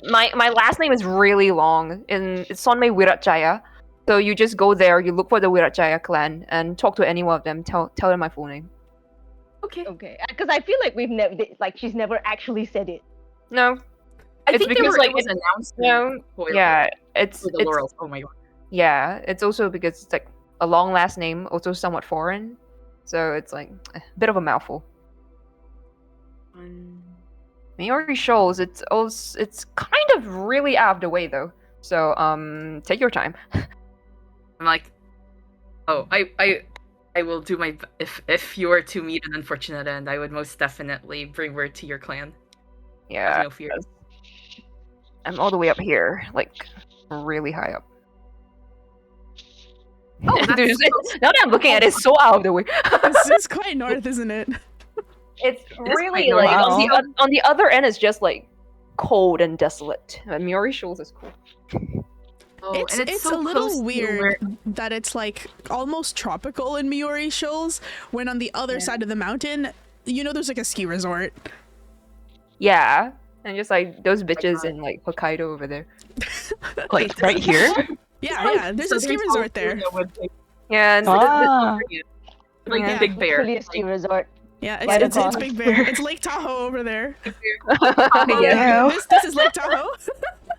yeah, like cow is up here. Yeah, I think like obviously Sonmei knows, but like any of you who I don't know how many of you have been to Haiyan actually, or like I don't think any of you really, at least not to this part, but like Aryu's Reach is kind of known as like Florida, but like for vacationers. It's like the Oh, Florida God. of Haiyan, because like in Aryu's Reach, like it's like a rich person's playground of like you can go to a nature reserve. It's quite close to Lake Cove, which is the capital and probably like rivaled for the biggest city in the continent period, not just in Haiyan. You can go to the beach and then also find yourselves at a ski resort within the same day. So like this is a pretty big like just vacation arm, of which the crowning jewel is Miori Shoals. We got all. It feels like such a like day trip Yes. everywhere kind of place, right? Yeah, They you know do those a whole, like gauntlet. you know those like influencer videos they make of like, oh my god, day trips you can take from Tokyo. They'll be like, day trips you can take from Lake Cove. Miori Shoals #1. Like it's like that. It's like that kind of video. And they make a big show of going all the way up to the Cape or something. Right? Yeah, they'd be like, you can do the Aries Reach hike, getting up to the top of the Winding Isles and then back down. It's beautiful. Yeah. And then people go glamping. I guess like on someone the would route. tell the rest just like, hey, like if I die, at least you guys can have a cool holiday on the way there, you know? I will have as much fun as I can in your honor. Yeah, that's exactly how we do it up there. Yes. And Oberon, I know like Yachty's not here, Haku's not here, but I'll like basically tell them also like I know things are a little bit hazy on your end, but if you do recall anything and would like to share, feel free to let us know whenever. And I'll just let Yachty know after or next session. Yeah. Cool. Here I will put it in a post office. Let me know if it looks excuse me, correct. There's your next of kin list. Definitely not ominous, bro. That you guys work to set this up before you entered the Hagwars. Well, I was gonna do this like, or I thought of it like for 3 sessions ago, but I'm like, well, we need a downtime, so. Price different for locals versus tourists. It's like it's like getting it's like me charging you in Thai baht versus me charging you in USD. Yeah. Oh no, for you family, it's only 3,000 gold. Yeah. Okay. Cool. So you guys have shared each other's emergency contact information.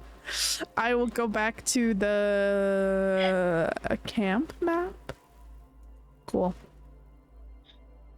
Yeah, you're Betty's character. Yeah. So you're back. Wait, let me move. There you go. She's inside. You don't leave her outside. Let's just say the Kingfisher took her in the basket with him when he went to go fishing, which is why she's out there. Yeah. Oh, that's fucked up. It's so cold up there. She's so cold. Let that dog in. But yes, otherwise the like night will pass more or less uneventfully. You kind of just hear like the quiet din of like people still milling about trying to go to work, mostly shades, right? 1 second.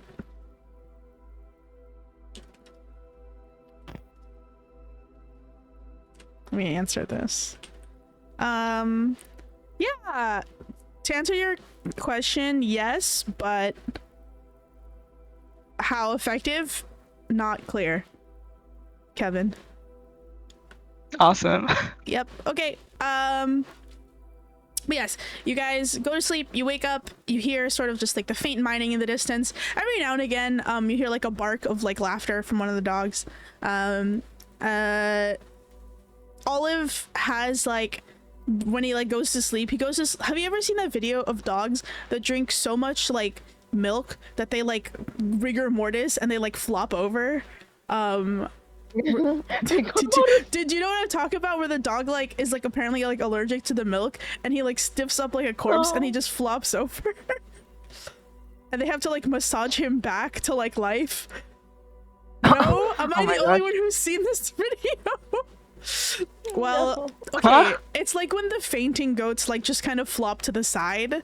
It's like that. Olive is so full, and his belly is so round that he like sits up once he's done eating, and then he goes, ooh, and he just flops to the side. He doesn't like sit down to go to sleep. He just sort of plop horizontals. I think like his head like bumps against the oracle's leg, and she just sort of like pats his head kind of awkwardly, with the same energy of someone who's never touched a dog in real life. But she just looks very enamored by it. Just like, oh, I don't know what this is, but how nice. Cute.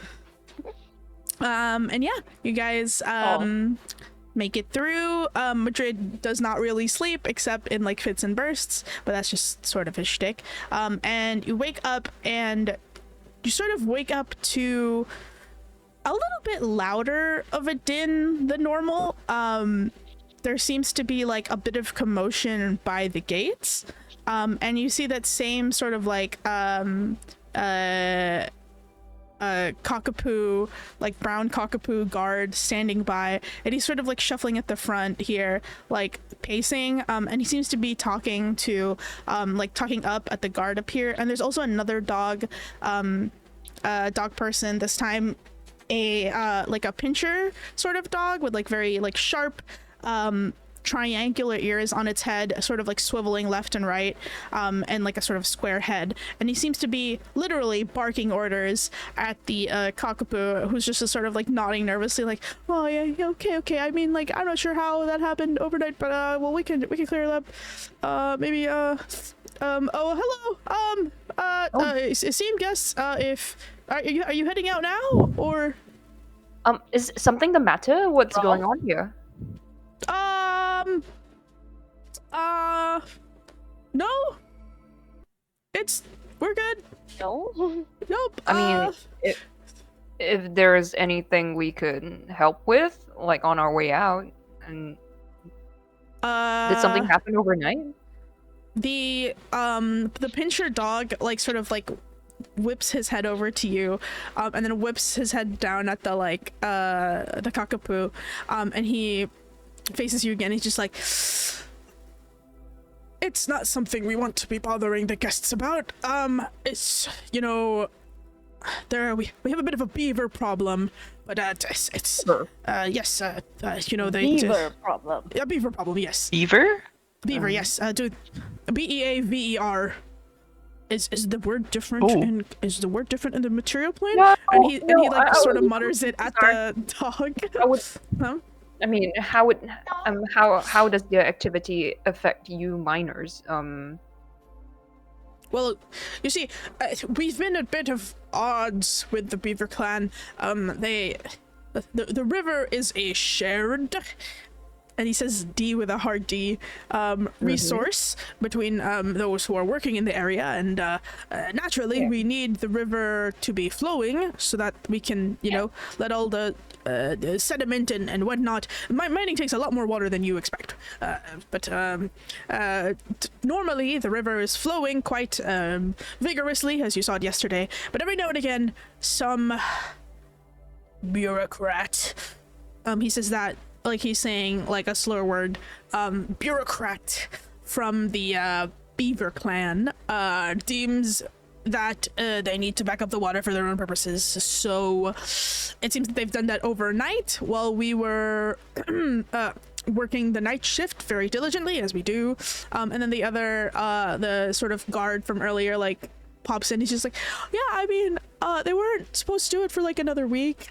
We have like a rota where, you know, like they need to do it, but they did it like 3 days too early, and now there's like a backup in the we're afraid it's gonna start flooding like the lower chambers of the cave, which is like not great. So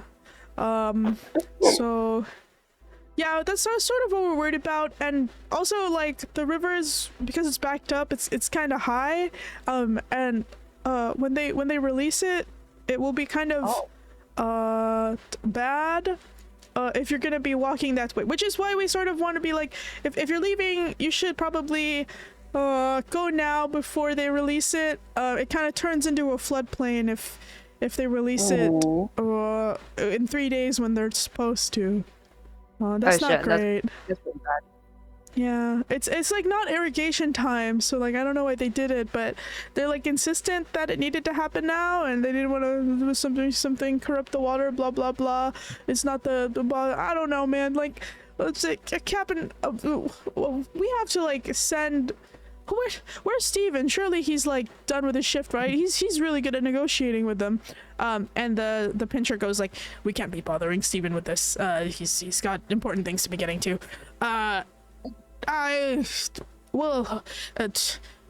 This doesn't concern you good folk. Please just make your way as you need. We will try to hold off the dam release as long as we can, but if you intend to move, now would be time. Right. I mean, We're on terms with Madridans. Like, were we planning on taking the river to Spring Bloom Glen, or were we planning on walking?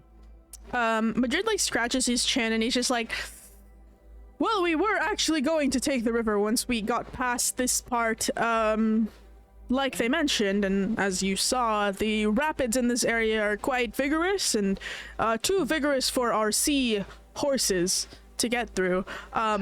So we wanted to wait until, we got to the bottom half of the river, where it's calmer, but that won't be possible if it's... Stand. He turns and sort of walks past the gate, walks past the guard, and starts to approach the river. And as he's looking at it, he can see yeah, this will be an issue. And sort of beckons the rest of you to come. Okay. And you can see that the river is... Where's my picture? Where's my freaking picture? Hold on, I have a photo of the river. One sec. I gotta find it. I lost my river picture. No. Please. Oh, there it is. Okay. So there we go. Oops. Owlbear, you bastard. Let me in. Where did Owlbear go? Oh my god. Wait. I see you now. Okay. It, for some reason, yoinked me out of Owlbear, which I love. It is hanging for me, so I don't know. Yeah, it was hanging for me for a little bit. But you can see where the river was sort of burbling actively before. It has, it appears as if it is being dammed up now. It should be taking you to the new... There you go. Yeah, there is a large structure at the sort of end of the river where it would be a waterfall. Madrid's plan was to take you down the hill, walk down, and then get to the part post-waterfall where the river is less crazy. But all you see is dry riverbed. This dam was not here yesterday when you guys rocked up. It was kind of like a burbling waterfall down into the rest of the valley where the river follows. Now it's overnight. This wooden structure has popped up. Oh. The wooden structure is released now. We could, the water would move fast, but it would also settle pretty quickly. So we could take the river if the structure's removed right now, right? Yes. So it's not supposed to be there for the next 3 days. It was put up early by the Beaver clan. They work fast. What can I say? They're industrious little guys. Well, could we spare perhaps I don't know, a little bit of time, maybe up to half a day to negotiate with the Beaver clan to release the water? And if not, I suppose we could just take the land route, to Springbloom?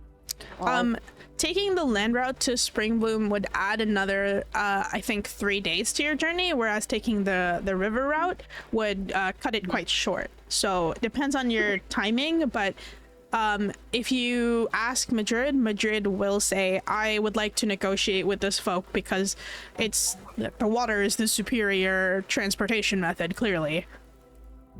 I agree. Let's negotiate.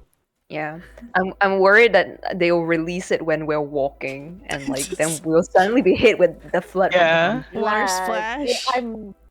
I'm concerned about flooding too. Yeah. Yeah. Let's And anyway, them putting it up 3 days in advance when they followed the rotation roster before is very strange, right? Yes, it's very why unusual. do it overnight? And especially because they did it overnight, which is, I don't think that's when they're awake. They should be sleeping. Yeah. Okay, let's go. Yeah, let's go check it out. Let's go find out why they. I did not know there was a Beaver clan. What did he even do here? Build dams. Damn. Okay. Damn. I just live here. I live here local dens for home. Yeah. Yes. Wait, what's the question? Say it again. This is the Beaver clan's home, right? This is where they essentially just live and work, right? Yes. So actually, damn, I don't know why any of you would know this. Okay, you don't have to tell us. I will. Wait, with the Kingfisher? Kingfisher might know. He'll have disadvantage. Eulalie, you can roll me a history check normally. Let me open Kingfisher's sheet. Can this guy roll? We'll see. Oh, Jesus 5 Christ. girls. Surely just Okay. I In mean, character, though. he is a +1 to int, so we'll see. I'll roll an Albert. Huh? Can we bardic inspiration? Ooh. Oh, wait, it doesn't. Kingfisher. Okay, sure. But he still has disadvantage. Yeah. Okay, let me roll Oh wait, his. it might Hey! be better if you. So he got a 13, and then who did the bardic? I think You? and it probably has the higher bardic inspiration. I'm still a 1d6 for bardic Yeah, inspiration. Kevin can bardic. And it's a 1d8. Yeah, 1d8. Okay. I'll roll the d8. So he got a 13 plus 15. I think that's enough. I think it's fuzzy, but he has like some sort of recollection of it. Kingfisher like sort of like tisks from the side, and he's just like, I mean, I kind of don't blame him. You know, they used to be the one to work the mines before the queen kind of told him to skedaddle. Oh. And so, you know, they still get to live here. I don't know the details exactly. You know, the Sealy courts, the fucking mess of a political situation that I don't want any part in. But yeah, this is just kind of one of the many fuck ups. No offense. He's just the Yuli of the courts. They do a lot of this sort of like shifting around of populations willy nilly, and this is kind of one of them. I don't imagine the beavers were very happy about being kicked out of the mines they chewed out themselves, but hey, at least they got to keep the forest. Tenuous as it is. They built the mines, and the Unseelie Court is the Autumn Home Court, correct? Yes. So the Unseelie Court is Autumn Home, and the Sealy Court is the Spring Court and the Winter Court. So Spring and the winter. Yes. Unseelie is Autumn and Summer Court? Yes, Autumn and Summer, and then Sealy is Spring and Winter. I would imagine maybe they're not too probably best not too pleased about the Unseelie Court, so I don't know, perhaps not too happy to learn that, you know, we are closer to the Unseelie Court than they might be pleased about. Maybe not bring that up. Okay. Why would we mention that? Well, you know, if they were on good terms with the Unseelie Court, then mentioning them would be of help, but clearly not in this case. Well, Kingfisher's like, not necessarily. I mean, I don't know how to exactly explain just how kind of fucked up their relationship to each other is. It's kind of like they're besties one day, and then the next day they're sort of, you know, shanking each other's horses, you know, trying to poke a wheel out the carriage. It's it's really tenuous. I think they're on an upswing this century, but like it's not guaranteed, you know what I mean? This century? Might be different, might not be. I'm not 100% on these things. Again, I'm from here, but I'm not from, and he makes a gesture here. So all I know is kind of tangential. I suppose the politics of those long-lived are much different. Okay, well, we'll see. Yeah, it's fucked up. Anyway, y'all want to talk to the the beavers? Oh, yeah, Yes. yeah. Okay. We can all go. Yeah. I think we should bring one of the Canids as a representative, maybe? Shouldn't we? Yeah. Since They said Steven was good, but they also didn't want to bother Steven, so Yeah, one of them Steven should just come got off anyway. a shift, so Both of them should come anyway, right? Yeah, what the cockapoo canid will come with you. He's just like, yeah, I can take you to their main dam beaver hive. I don't really know what they call it, but like I can take you to their burrow or whatever. And then they're familiar with me. And then maybe we can just ask him what's up, you know? Right. Yeah, let's find out why they're doing it early. Yep. So you guys make your way over to the beaver sort of like area. It's on the other side of the river. You guys can sort of like tenuously cross this dry patch right over the edge of the waterfall to like get to the other side because the rest is like dammed up by river. Kind of testament to beaver construction, this side is like bone dry and it's right next to the wall. Like no leakage whatsoever is coming through. Kind of like nice and dry land. There's a couple of like flopping fish that every now and again just kind of like flop over to the side and splat to their death. Kingfisher catches one of them with his bare hands before it does that, gives a little kiss on the cheek and then throws it back into the riverside while he follows you. Fine craftsmanship from these dams. Yeah, I mean, if anything, they know how to build a dam. You know what I mean? Yeah. On par with dwarves too. They work very fast too. Yeah, they work fast. I mean, like, that's kind of, you know, expected when the tools are all. And then he like taps his noggin up here, and I don't mean mine. I mean their fucking teeth. Great. We go. Okay. You guys walk over.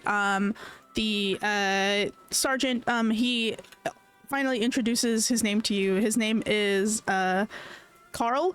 Carl sort of like wags his tail a little bit. He's just like, oh, I'm glad, you know, somebody came to negotiate with me. Usually if Captain does it, he just kind of yells at them and calls them little rodents, and then they get mad and then they yell at each other and then he gets bit and then relations break down. So it's, you know, you guys seem like you're a little more diplomatic for the most part. Oh, we try. We definitely try. Yeah. I do find it kind of weird. He's like walking and talking with you. Usually, you know, they're pretty okay to work with. Every now and again, you know, sometimes they ask us to dam it up early, but you know, we can work it out. I don't know why this time they seem kind of hell-bent on the dam earlier. And he sort of trails off. Because as he sort of like starts walking into, not necessarily a cave, but it kind of looks like a tributary of the river that like leads into the side of the mountain. There's a couple of like wooden structures, not dissimilar to the dam that have been built up to the side. He like pauses and he's just like, that's, usually, What's wrong? Usually like someone would have come out by now to like, I don't know, like help us. Like we're kind of deep in their territory at the moment. You guys have like walked maybe like 20 minutes, 30 minutes into the woods already, but by this point, and he's sort of kind of like scratches his chin. He's just like, are they home? Can I ask Carl, if has the hag war perhaps impacted or you like in this region, or do you think it's reached this far, or nothing so far? I mean, like we can kind of see it from the you know the top of the mines, right? Like if there's like a vantage post, and it's getting awfully close these days, but we haven't heard of any like, you know, waves coming this way.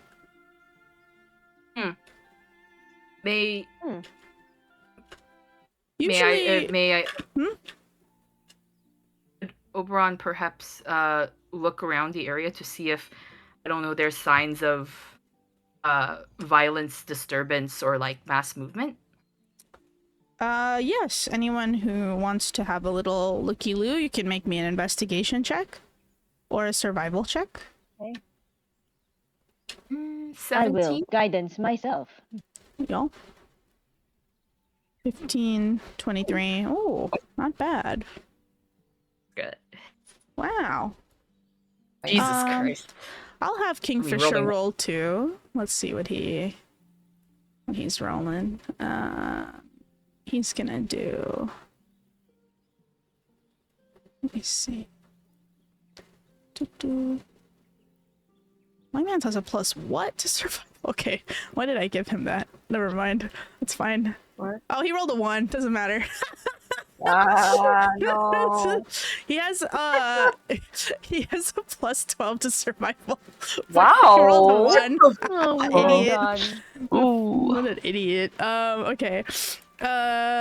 So he doesn't see shit. I think let's go from least.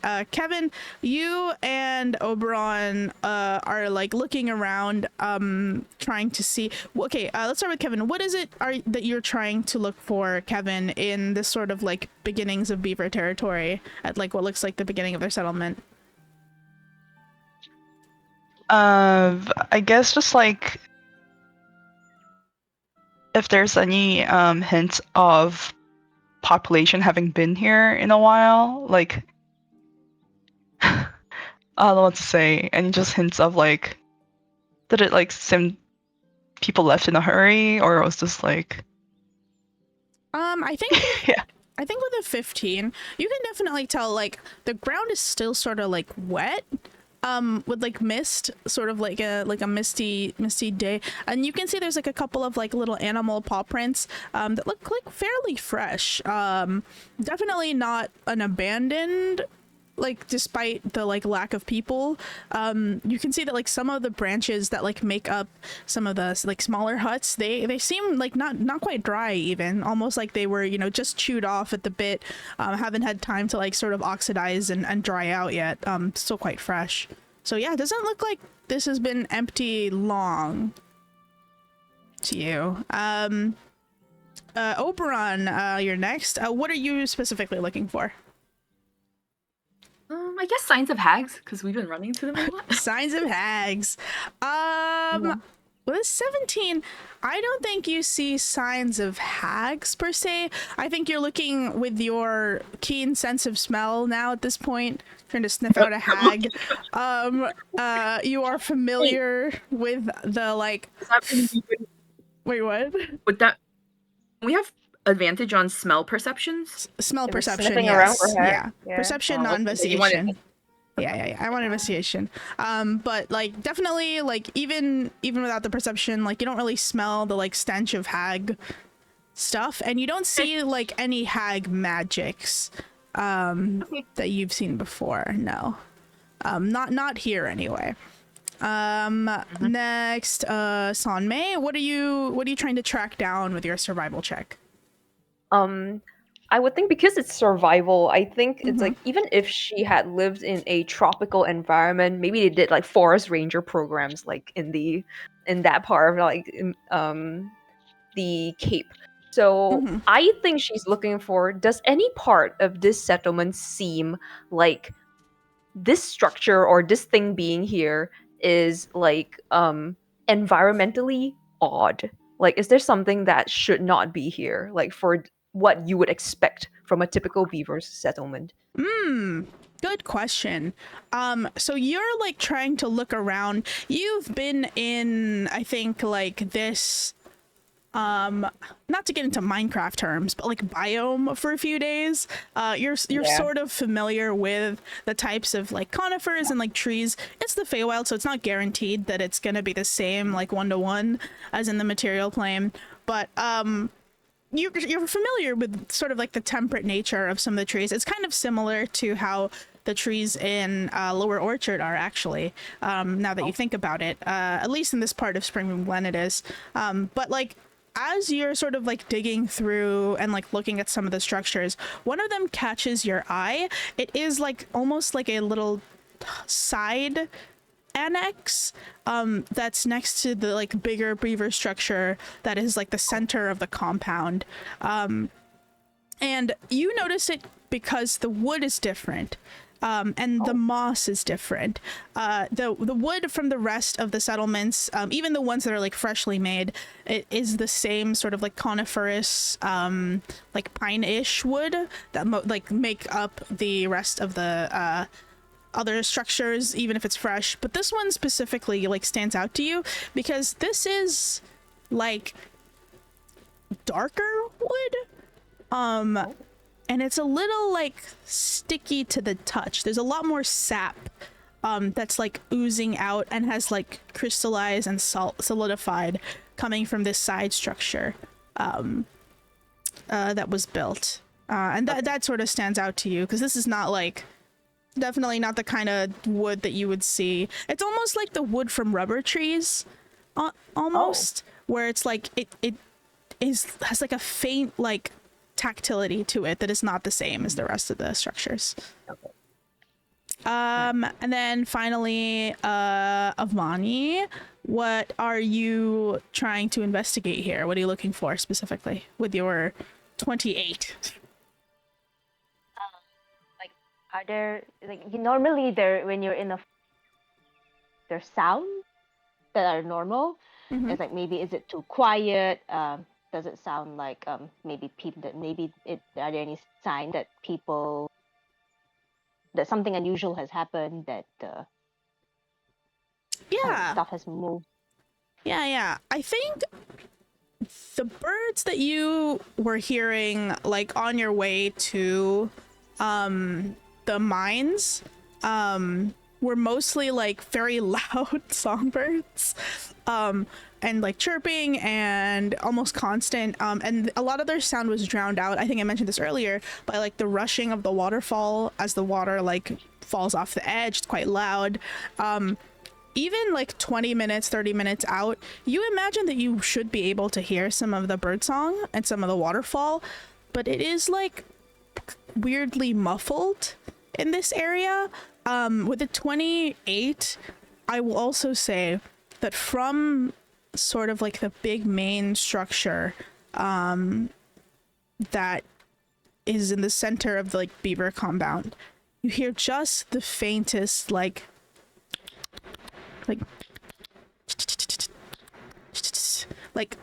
sounds of chittering coming from inside. Yeah, she will say there's a chittering sound coming from that way, like inside there. Do you guys hear it? Well, no, it must be really, really soft. I think we should approach. That's the only sign of life that I've seen in this place so far. If Ivana can hear it, can Olive hear it? Presumably. Can Carl hear it?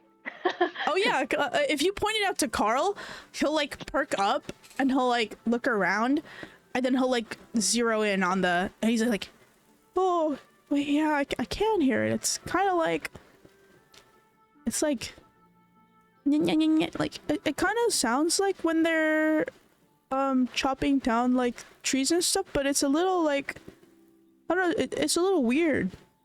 I think it's like biting, but it's not like, you know, normal biting. I don't know how to say it really. Oh, by the way, the Oracle and Madrid did not come with you. They waited by the, what do you call it, the camp right. to see if you guys could, because like I think like the bigger party would have startled the beavers, so they like held back, of course. Just FYI. But Kingfisher is with you, and he like sort of peers into the hole, and he's just like, yeah, I can't see shit, but it does smell weirdly, and he like takes his hand and he like wipes it across the mud, and then he licks it. It tastes a little, it's not right. It's a little sour, don't you think? And he holds his hand up to Carl, and Carl sniffs his hand and then licks his hand, and Carl goes, oh yeah, it is a little sour. What is that? No, guys, Guys, what if it's Hag? Is it like sour like the fish though, or like sour not unidentifiable sour? Guys. Well, we try like, smelling tar? it with our advantageous smells. Yeah. Yeah. Now that guys, he's what- pulled the dirt up, you guys can smell it for sure. It is Hag? it's the faintly. It's not hag, but it's the faint, like sour smell of like fermented, almost wine. But it's not to the point that it's alcohol yet. It's just sour. So, vinegar? Yeah, Yeah. it's kind of like vinegar. Oh, are they starting some kind of processing plant here? That seems. Are they building seems like weird. making a whole bunch of moonshine? Is that the secret operation? Illegal booze? Illegal Hag? food. Maybe it's to compete with the squirrels. You know, they're bloody what is it, moonshine? Yeah. Not delicious moonshine. Nutty nut. Yeah. Nutty Bloody nut. delicious moonshine. Yes. Yeah. Oh. Well, I guess we should at least. Yeah. I guess we can approach, but maybe with caution, since it's still weird that like no one's out Nobody's. walking, Yeah. Yeah. just hanging out. I will say, I'm not sure if this was clear. None of you are small enough to fit in the hole. Except Yep, Except Including Olive? Eulalie and Olive are the only ones small enough to fit in the beaver hole.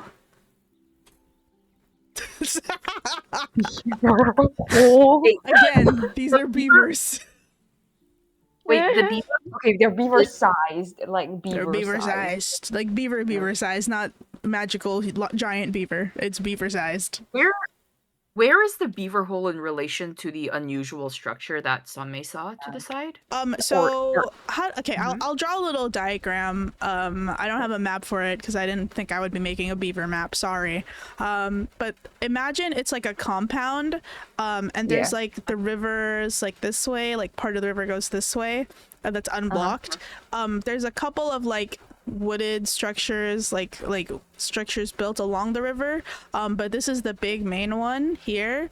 There's a beaver hole here, and then there is the other wood structure is like attached to the side here, almost grafted into the side of the beaver hole, and this is the entrance, and you guys are like, in relation to the size of the beaver hole, you guys are like this big. Oh, okay. Well, if Oh, one of shit. you, if one of you is particularly Cut off? You cut off, It is- yeah. if one of you guys is particularly curious and would like to You mean Yeah, sorry, you keep cutting off. you keep cutting out. No. oh hello Okay. Yeah. Hello? no, I was saying if one of you is like particularly curious, I can cast reduce. That's true. And I can also cast Invis. Reduce and invisible. Just go inside. Just like. Whoa. I like that you guys would rather reduce yourselves and turn invisible than send someone who is already the size of the hole into the beaver I hole. don't know. I don't think Eulalie can do negotiations. So sorry. I mean, This is so, with so bad. Eulalie can scout. Eulalie can scout ahead, and Avani could do pass without a trace, so Eulalie has like high stealth, right? Or we could just stand threateningly around the beaver structure in a circle. I don't think we should do that if we want to negotiate. Yeah. Well, I mean, Eulalie, like you, yeah, because like you, I think two of apparently Yuli also has a. We can send 2 people with her. okay. I suppose people who have high stealth and high perception. Because I assume we are. I thought we were going into negotiation. So it's just going to be 3 people negotiating in there, and one of them's going to be Eulalie. Alright. Or hey guys, we could just ask them to come out. Good. But it seems like they want to keep quiet, so it might be better to have the jump on them per se by scouting things out first. especially if it's something they want to keep a secret or is, I don't know, dangerous. I mean, I'll leave stealthing up to you guys. I'm not doing any of that.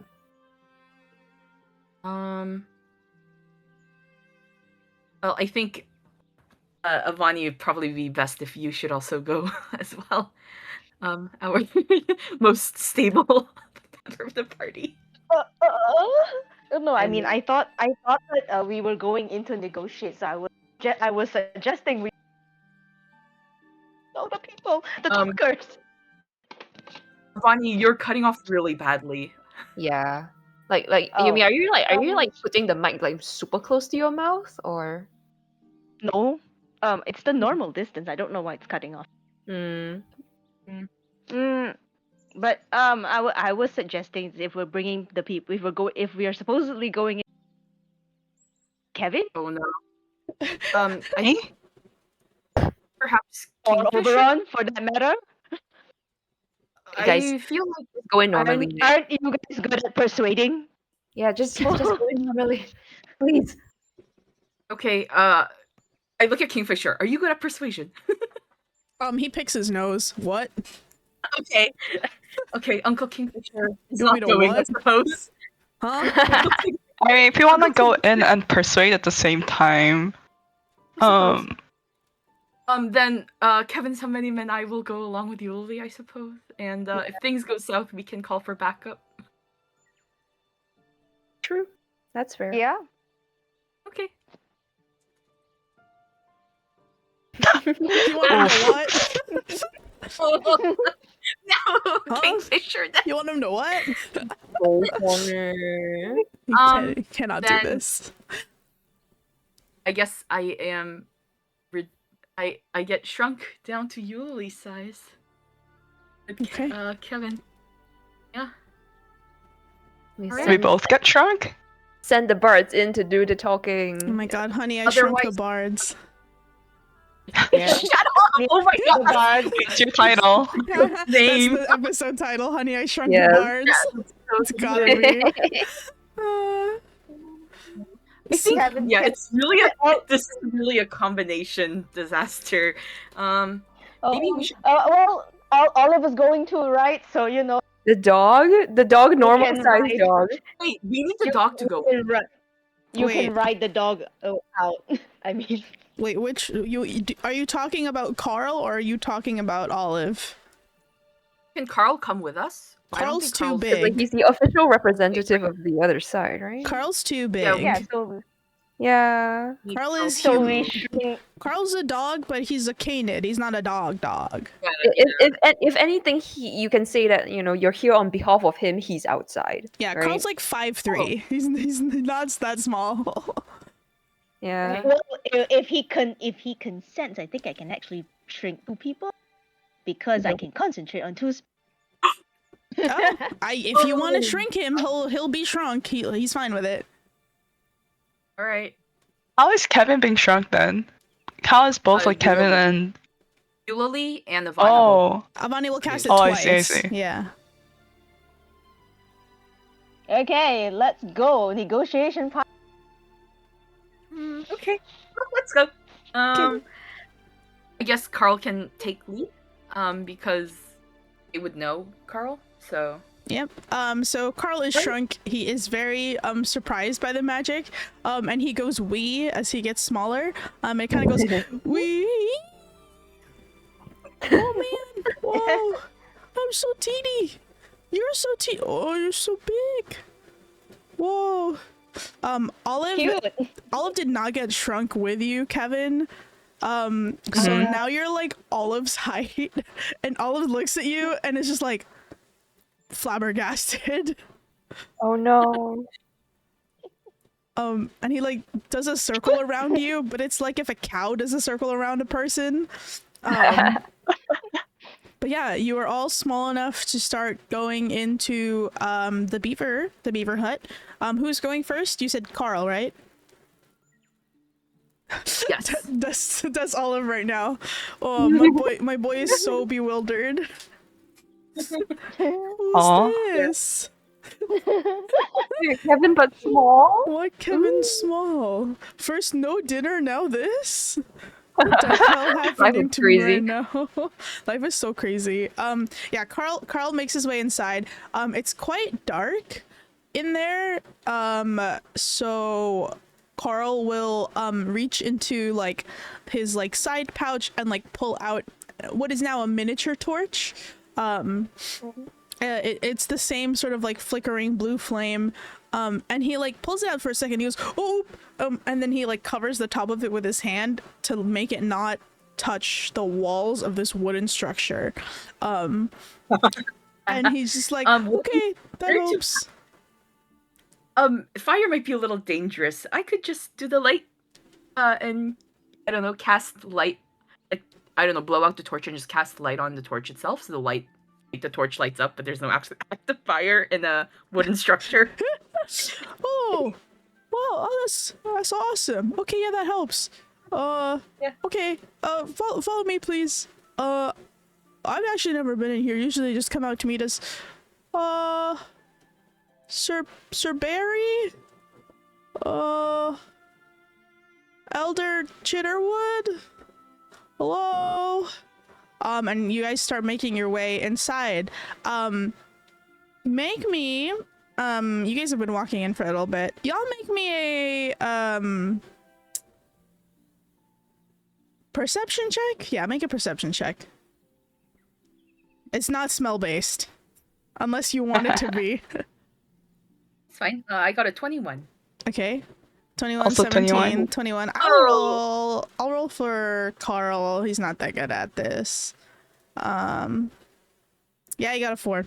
I think all of you, as you're like making your way inside the sort of beaver structure, you kind of clock right away that like, while yes, you are small and surely this will look bigger at this size, the interior of this place is much bigger than you had anticipated. Carl walks for enough time, and you all walk for enough time, that even if you were on the outside and you were you-sized, you definitely would have walked past like the length of this thing maybe 2 or 3 times over. The inside structure of this place, there's actual like architecture to it. So there are like hallways and corridors all made with like interwoven like basket like twigs in the similar way that the dam is constructed. You can even tell that there's some sort of like decorativeness to some of the doorways.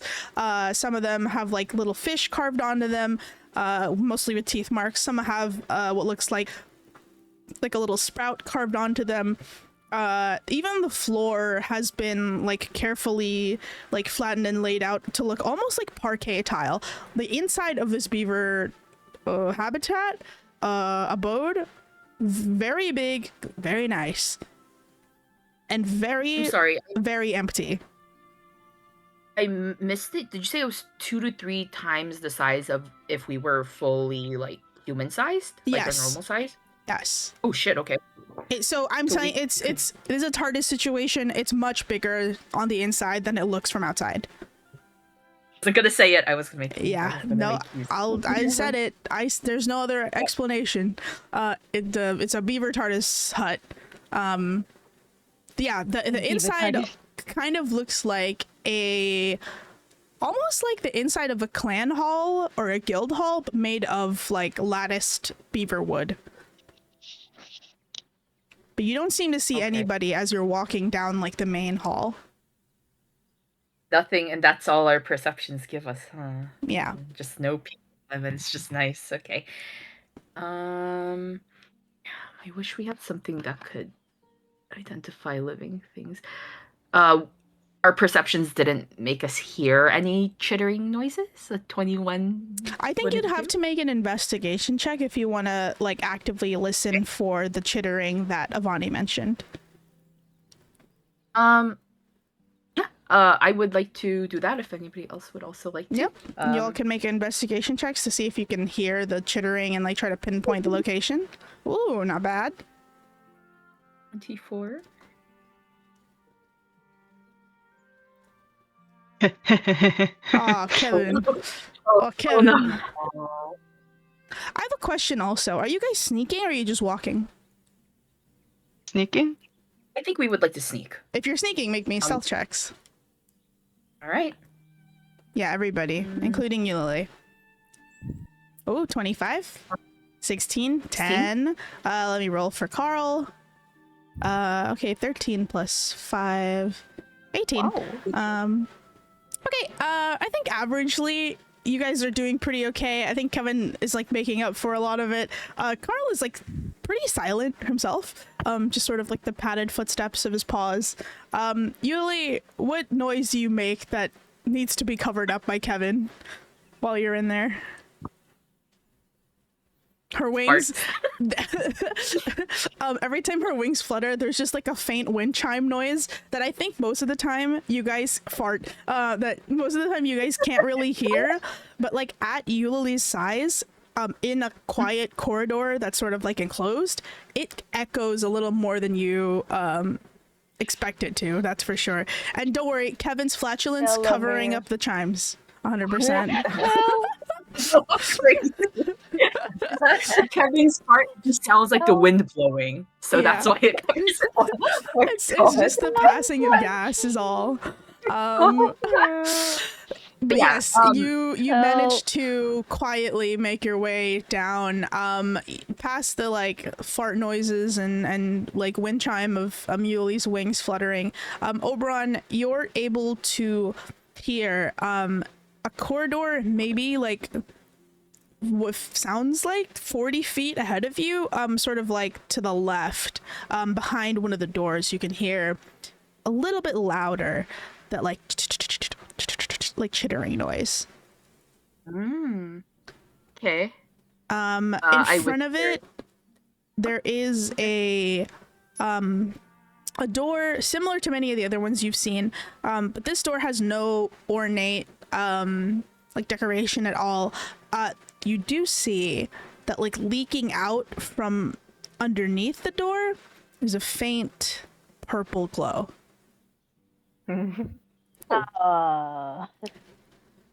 Purple. Oh. Just like a faint purple light. Wait, purple. Have we seen this purple light before? Nope, I don't think so. Okay. Okay. Have you? No, I don't think so. All right. I turned to Carl. I'm like, you've never seen this sort of light before, have you? Carl's like little doggy knees are sort of knocking into each other now that he can hear like clear the chittering. And he turns to you and he's like, no, what? Wait, this light doesn't look like the light from the cavern where the giant dragon worm thing came out from Wyvern, right? It doesn't look like that light. Make me a history check.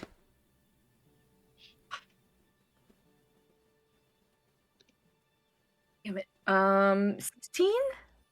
I think the only other person who could make it is Kevin, because Eulalie wasn't there.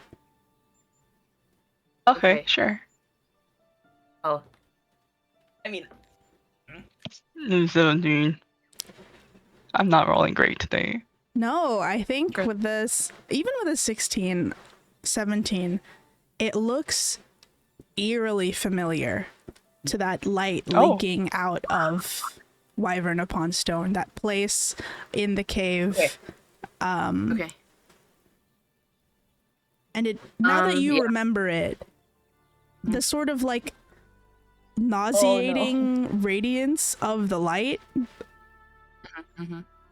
you don't feel it very strongly because it's still just leaking out a little bit from behind the door, but like that same like almost like choking feeling starts to wash upon you as you remember what it was like to experience it in that sort of larger cave area.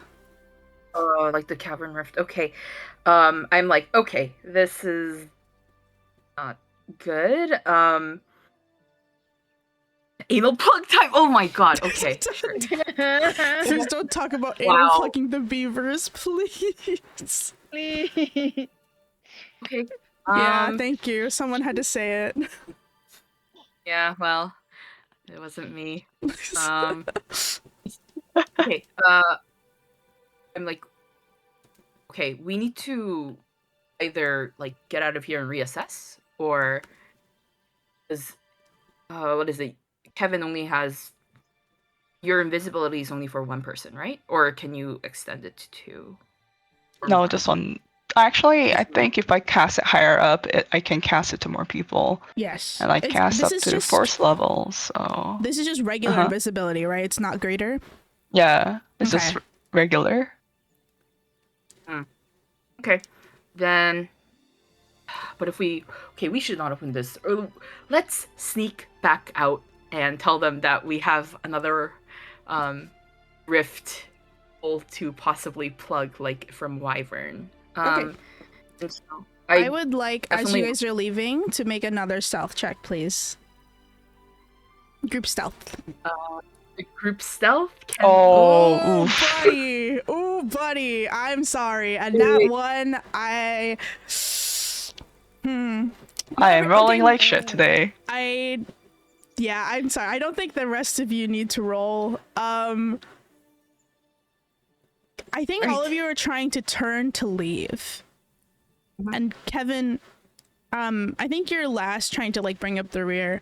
As you're quietly trying to stay away, I mentioned before that the floors are like a smooth, almost completely smooth parquet, like weaved wood floor, but it's not completely smooth, right? They're still made of twigs. They don't have like a plane saw. They're beavers.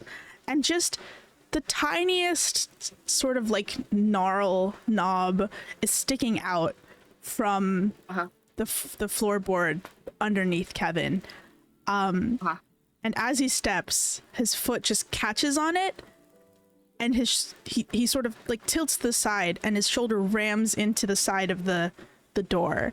As you trip and like bang into the side of the door, it's not locked. It swings inward, and a tidal wave, I guess, of bright purple, almost iridescent, luminescent water gushes out from the door. Almost as if the door was the only thing holding back this water. It is physical water. It is not light. And it is the beaver dam that you're in starts to fill with the water. Kevin, you splash down into it. Make me quickly a I think everybody has, actually, Kevin, make me a Constitution save at disadvantage. The rest of you make me a dexterity save, please, as this like rush of water is coming out of the door. Oh, buddy. Okay, 15. I assume there wouldn't have been any chance for me to vertically inspire Kevin as he beats it, right? No, buddy. Nah. It's not a reaction. 15. 15? Let me roll for Carl. He has a plus. He's a plus Can 5. I just say for flavor? A 15. Can I just Okay. say- Huh? Whoa. Oh, I was just gonna say for flavor if Carl could be leading the front going back out. Yeah, like he's in the furthest front. All of you rolled 15 somehow, which is hilarious Oh to my me. Except for Kevin.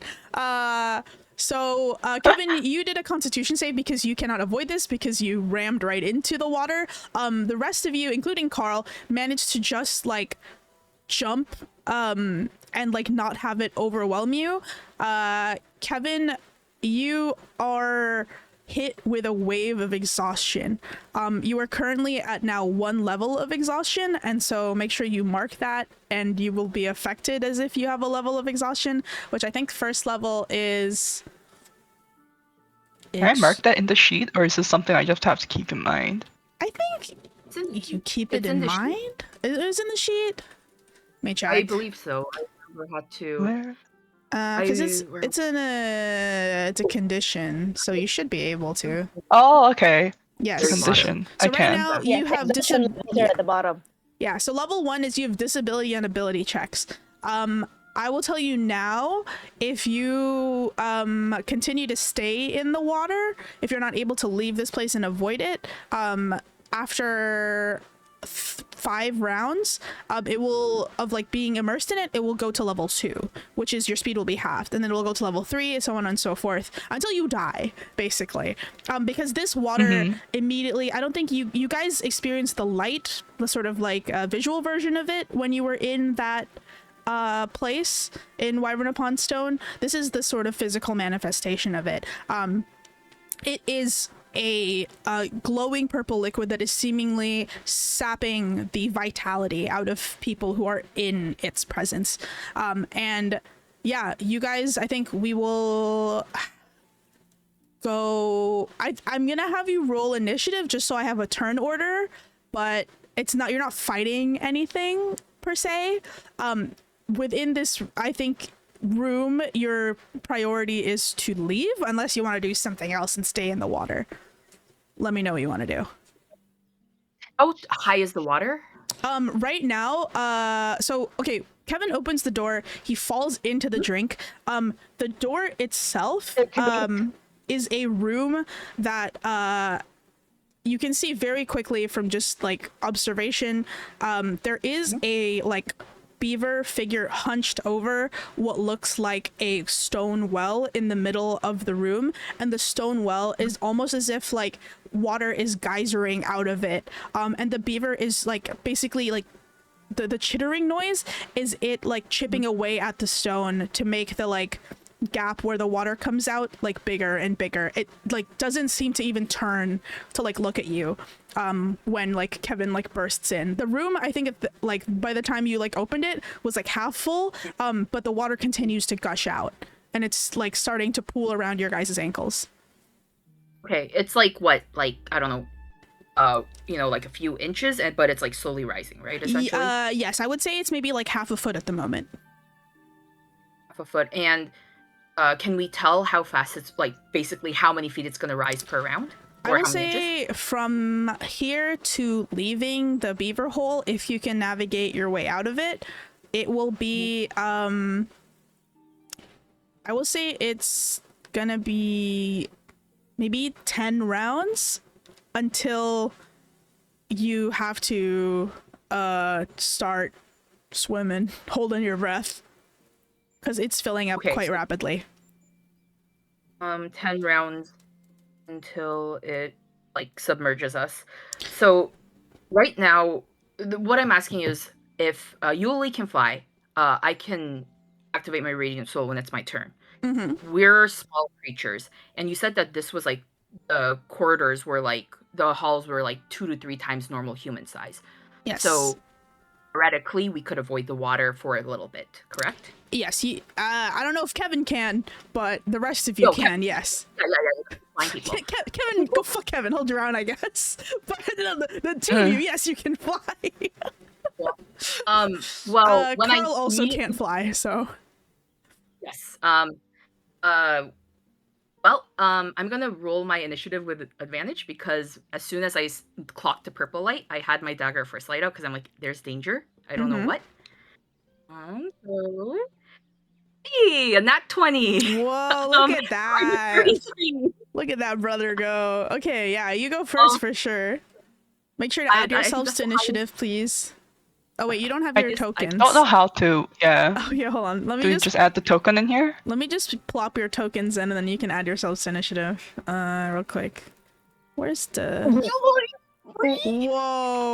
Whoa, that's honestly impressive. I thought I was bad.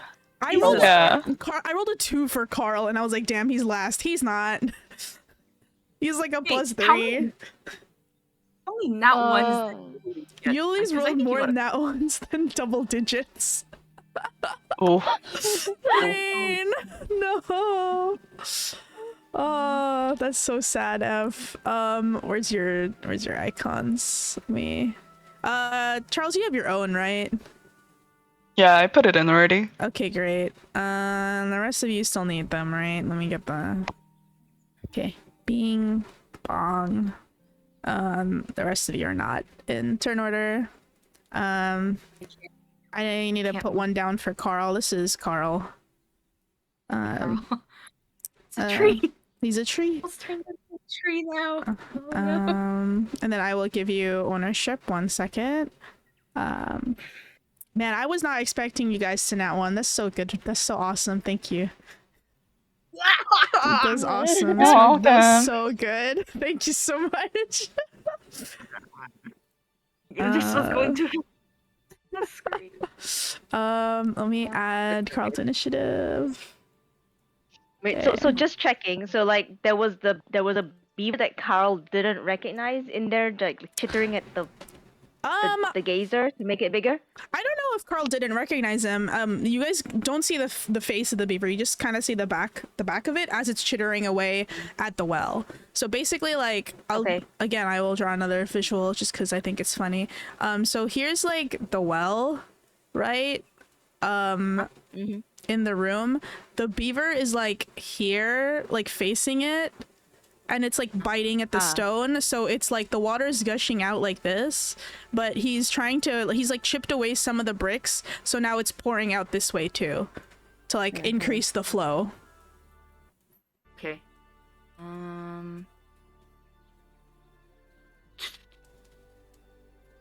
But yes, everybody in turn order. Rain's not. Yes. Let me add Rain to the sheet. Capture 5, awesome. Capture 5, the return of Capture 5. Okay, first round, Oberon, what do you do? What's your plan? Oh my god, I missed the thing. Sorry. Oh, moving the beaver. Well, like the well inside the room from the door. How far of a distance is it? I would say it's like 20 feet. 20 feet? Okay, cool. Action, I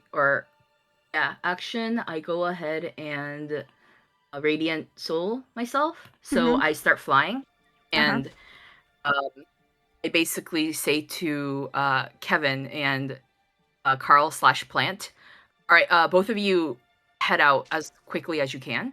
And I turn to Yuli, and it's like, since we can both fly, we're gonna try and either drag that beaver out or incapacitate it so that it stops chittering away at the well. Sound good? Yes? Yeah, okay. Okay, Capture 5 said yes. Capture 5 said yes. Capture 5 said yeah, yes. okay. Yeah. Oh shit. Yeah, he like scrambles to his feet and is just gonna start running. Cool. I will bonus action use my free Misty Step for the day. And so I can teleport as I'm flying right up next to the beaver. I mean, can I get details on like how fucked up this beaver is looking, or would I have to roll perception, or can I just look at it? Like, oh, you don't need to roll perception. This beaver's like face, its eyes are like a glassy white, like faintly purple. There's no expression on its face it's a completely blank. It doesn't even register you in front of it. It doesn't seem to care that you're there. And like you can see, yeah, even with like not rolling with your passive, you can see like it's chipping away at the stone. Beavers shouldn't be eating stone, man. The teeth are not made for it.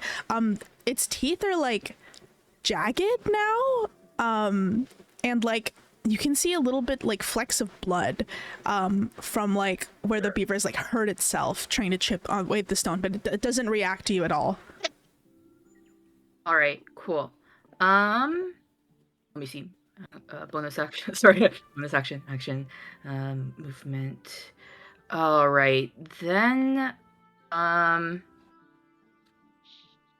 think that's all I can do, unless Dagger First Light does anything.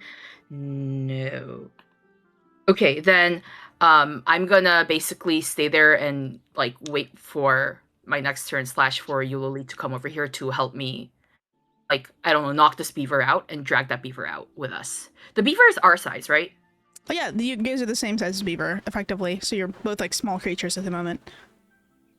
Oh, okay, then that's what I do. Kevin's turn. Okay, Kevin, what's your plan, buddy?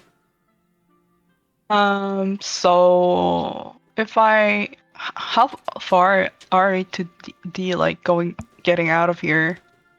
You Like, you assume again, the inside of this beaver hut was larger than you had anticipated, so like you're not sure actually how long it'll take you, but it felt like, I don't know, like a 5-minute walk, 8-minute walk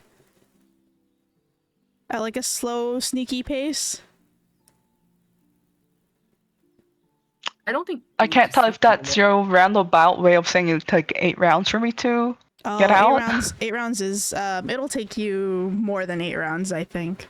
It'll take you maybe, I don't know how to tell you that your issue will not be how big is this place.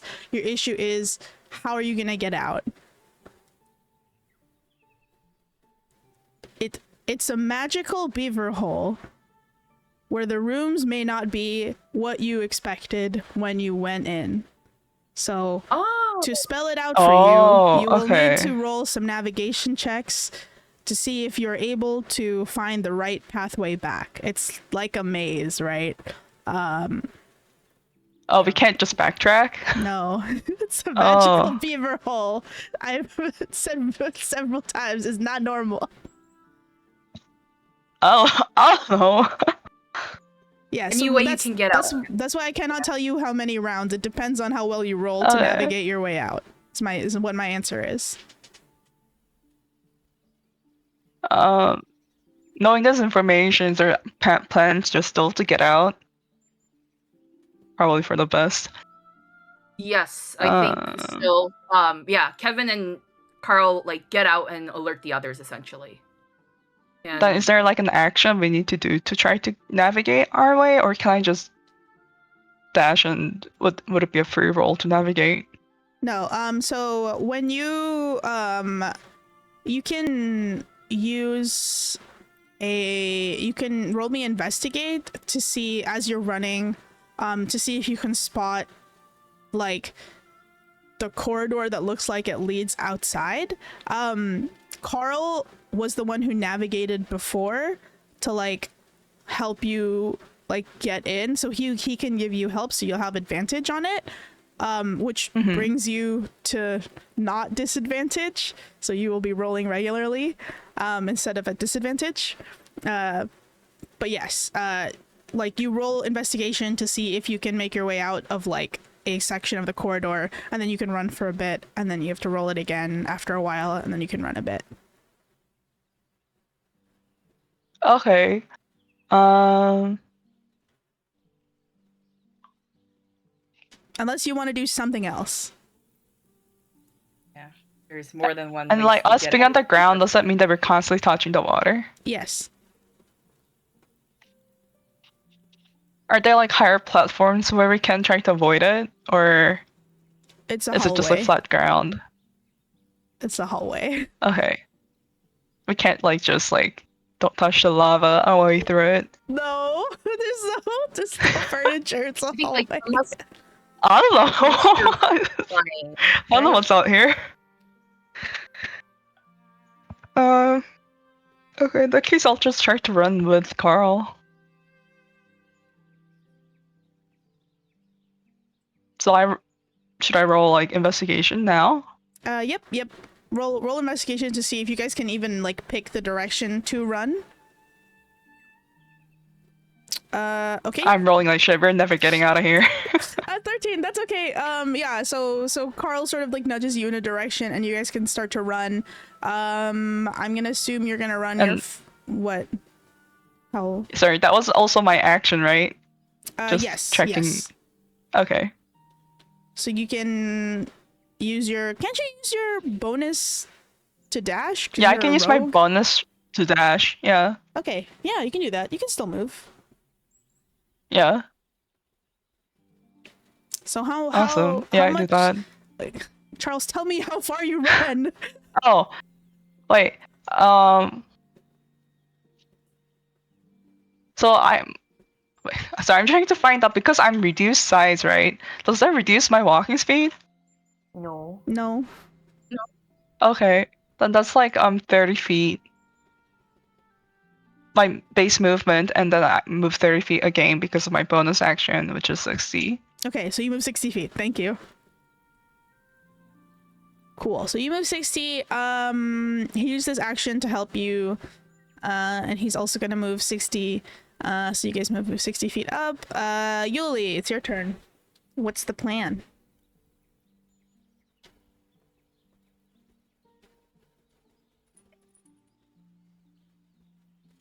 Enlarge and kick the beaver. Oh, you're gonna make yourself big? Okay. Yeah. Yuli, you cast enlarge, so you become the size of a medium creature. Is that correct? Okay. As you enlarge yourself into the size of a creature that is too big to fit in this structure, you kick the beaver, correct? But your foot is bigger than the beaver. Yeah, you're in an open space that's big enough for a small creature. Not for not for a medium-sized creature, which is why only the small people came in. Yeah, you kick the you punt this beaver. I don't even need you to roll damage. Yeah, go ahead. What's your question? What's your question? Isn't Eulalie trading on You cut out. You mean maybe you want I to type your didn't- question? I didn't hear any of that. Are you trying to ask if Eulalie uses enlarges and gets rid of reduce on Obi? Yeah, if Or, like, Yuli Kevin? Oh casts, yeah, because that's she's true. concentrating on She's a spell concentrating on it. already. my question? Yeah, that's she did it. Yeah, so she gets big. And Obi gets uses big. concentration spell. Yeah. So Yuli gets big, Oberon gets big. Yuli kicks the beaver. Yuli also kicks the well because the well is beaver sized. It's not well sized. As Yuli's foot strikes the beaver, then strikes the well that the beaver is chittering away from. Those of you on the outside, it's been kind of quiet. You haven't really heard them since they've gone inside, in the strange way that like it kind of swallowed the sound when they entered the beaver hole. It's been for you on the outside maybe like 5-10 minutes of like silence, and maybe you're like poking around the other structures and seeing what's happening, when like after a couple minutes you feel the ground start to rumble. First it's like light, Oh no. and then it starts to get stronger. The minute I hear rumbling, I'm getting the fuck out of there. I'm like, Oh, you start running?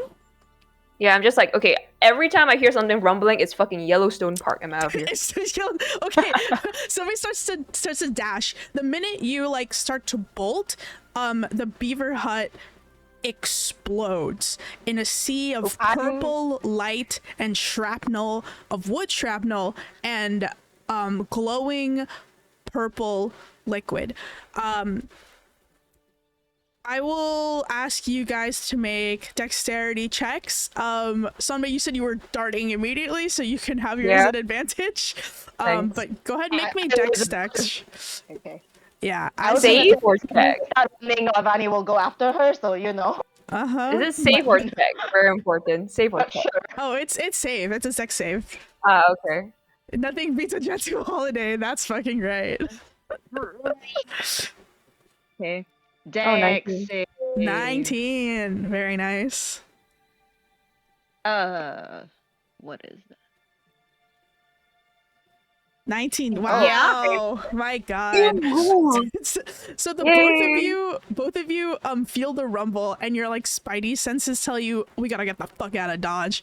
So you guys manage to roll out of the way, as like in the same way that it described the well having water basically geysering up from like its center, the beaver structure is essentially doing the same thing. It has turned into a geyser. You guys can see Oberon flop out of the water. Eulalie, who's now human-sized, flop out of the water. Kevin, who's still tiny. I don't think you guys see Kevin, actually. And you guys don't see Carl. But the water bursts from the center of the beaver hole, and like as it bursts, the ground continues to rumble and cracks start to form in the beaver compound. The other structures also burst in like smaller geysers, and the water banks start to fill with glowing purple water. You guys see as the water starts to rush out of the beaver hole, and in a matter of seconds, the rest of the river, including the dam that's just down the way, you hear the sound of creaking and cracking from the distance as like something eventually snaps and the water rushes down the falls. Now this glowing purple luminescent water. And that's how we'll stop for this week. Okay, I that's think- why they dammed it up. I think we should enlarge Lily again and put her in the hole. You should make it. Yeah, You're that's like, To be perfectly honest, I think she should go in face first. I don't care anymore. oh my Actually- god. I cannot tell I think she you. deserves to go in face first. To be I cannot perfectly tell honest. you how jazzed I was when Rain said, "Okay, I enlarge and kick the beaver." Like that was so stupid. Low-key, that was so stupid. Like, seriously. Oh, that was my God. so funny. It's like I could not have written it better if I had written it myself. Charles rolling a nat 1 to ram into the door. Eulalie kicking the beaver of her own volition after being big. So, mwah, chef's kiss. Thank you. Yeah, you guys. I wonder if this will. I wonder if this will just complicate the hag war. They're like, who did this? I Who don't did know, man. this? Yeah. Hey, where's the kingfisher? You didn't describe the kingfisher. Oh, he didn't go. Oh, he didn't go with you into the hole, did he? No, No, so he's he's- outside. He's outside. Wait, Funny, okay, I have to roll for him. I have to roll a dex roll. Hold on. I forgot about him. He has. he- He has. he He has rolled- +3 because he's beside me. No, he rolled a nat 20. Oh wow! You fucking flew out of there. My So, boy. I mean, I think I don't actually, have like +12 on survival. yeah, he has like a plus like 12 to survive. He's fine. that's But yeah, you guys crazy. actually see those of you outside, he like jumps up out of the way and then he starts to float. He's like levitating now. Whoa! Yeah. He knows how to that? levitate. He casts levitate on himself. So he's just kind of Smart like and true. floating. Fine, true. But yeah, good session everybody. Thanks for coming. I hope you had fun. That's so Oh my funny. god.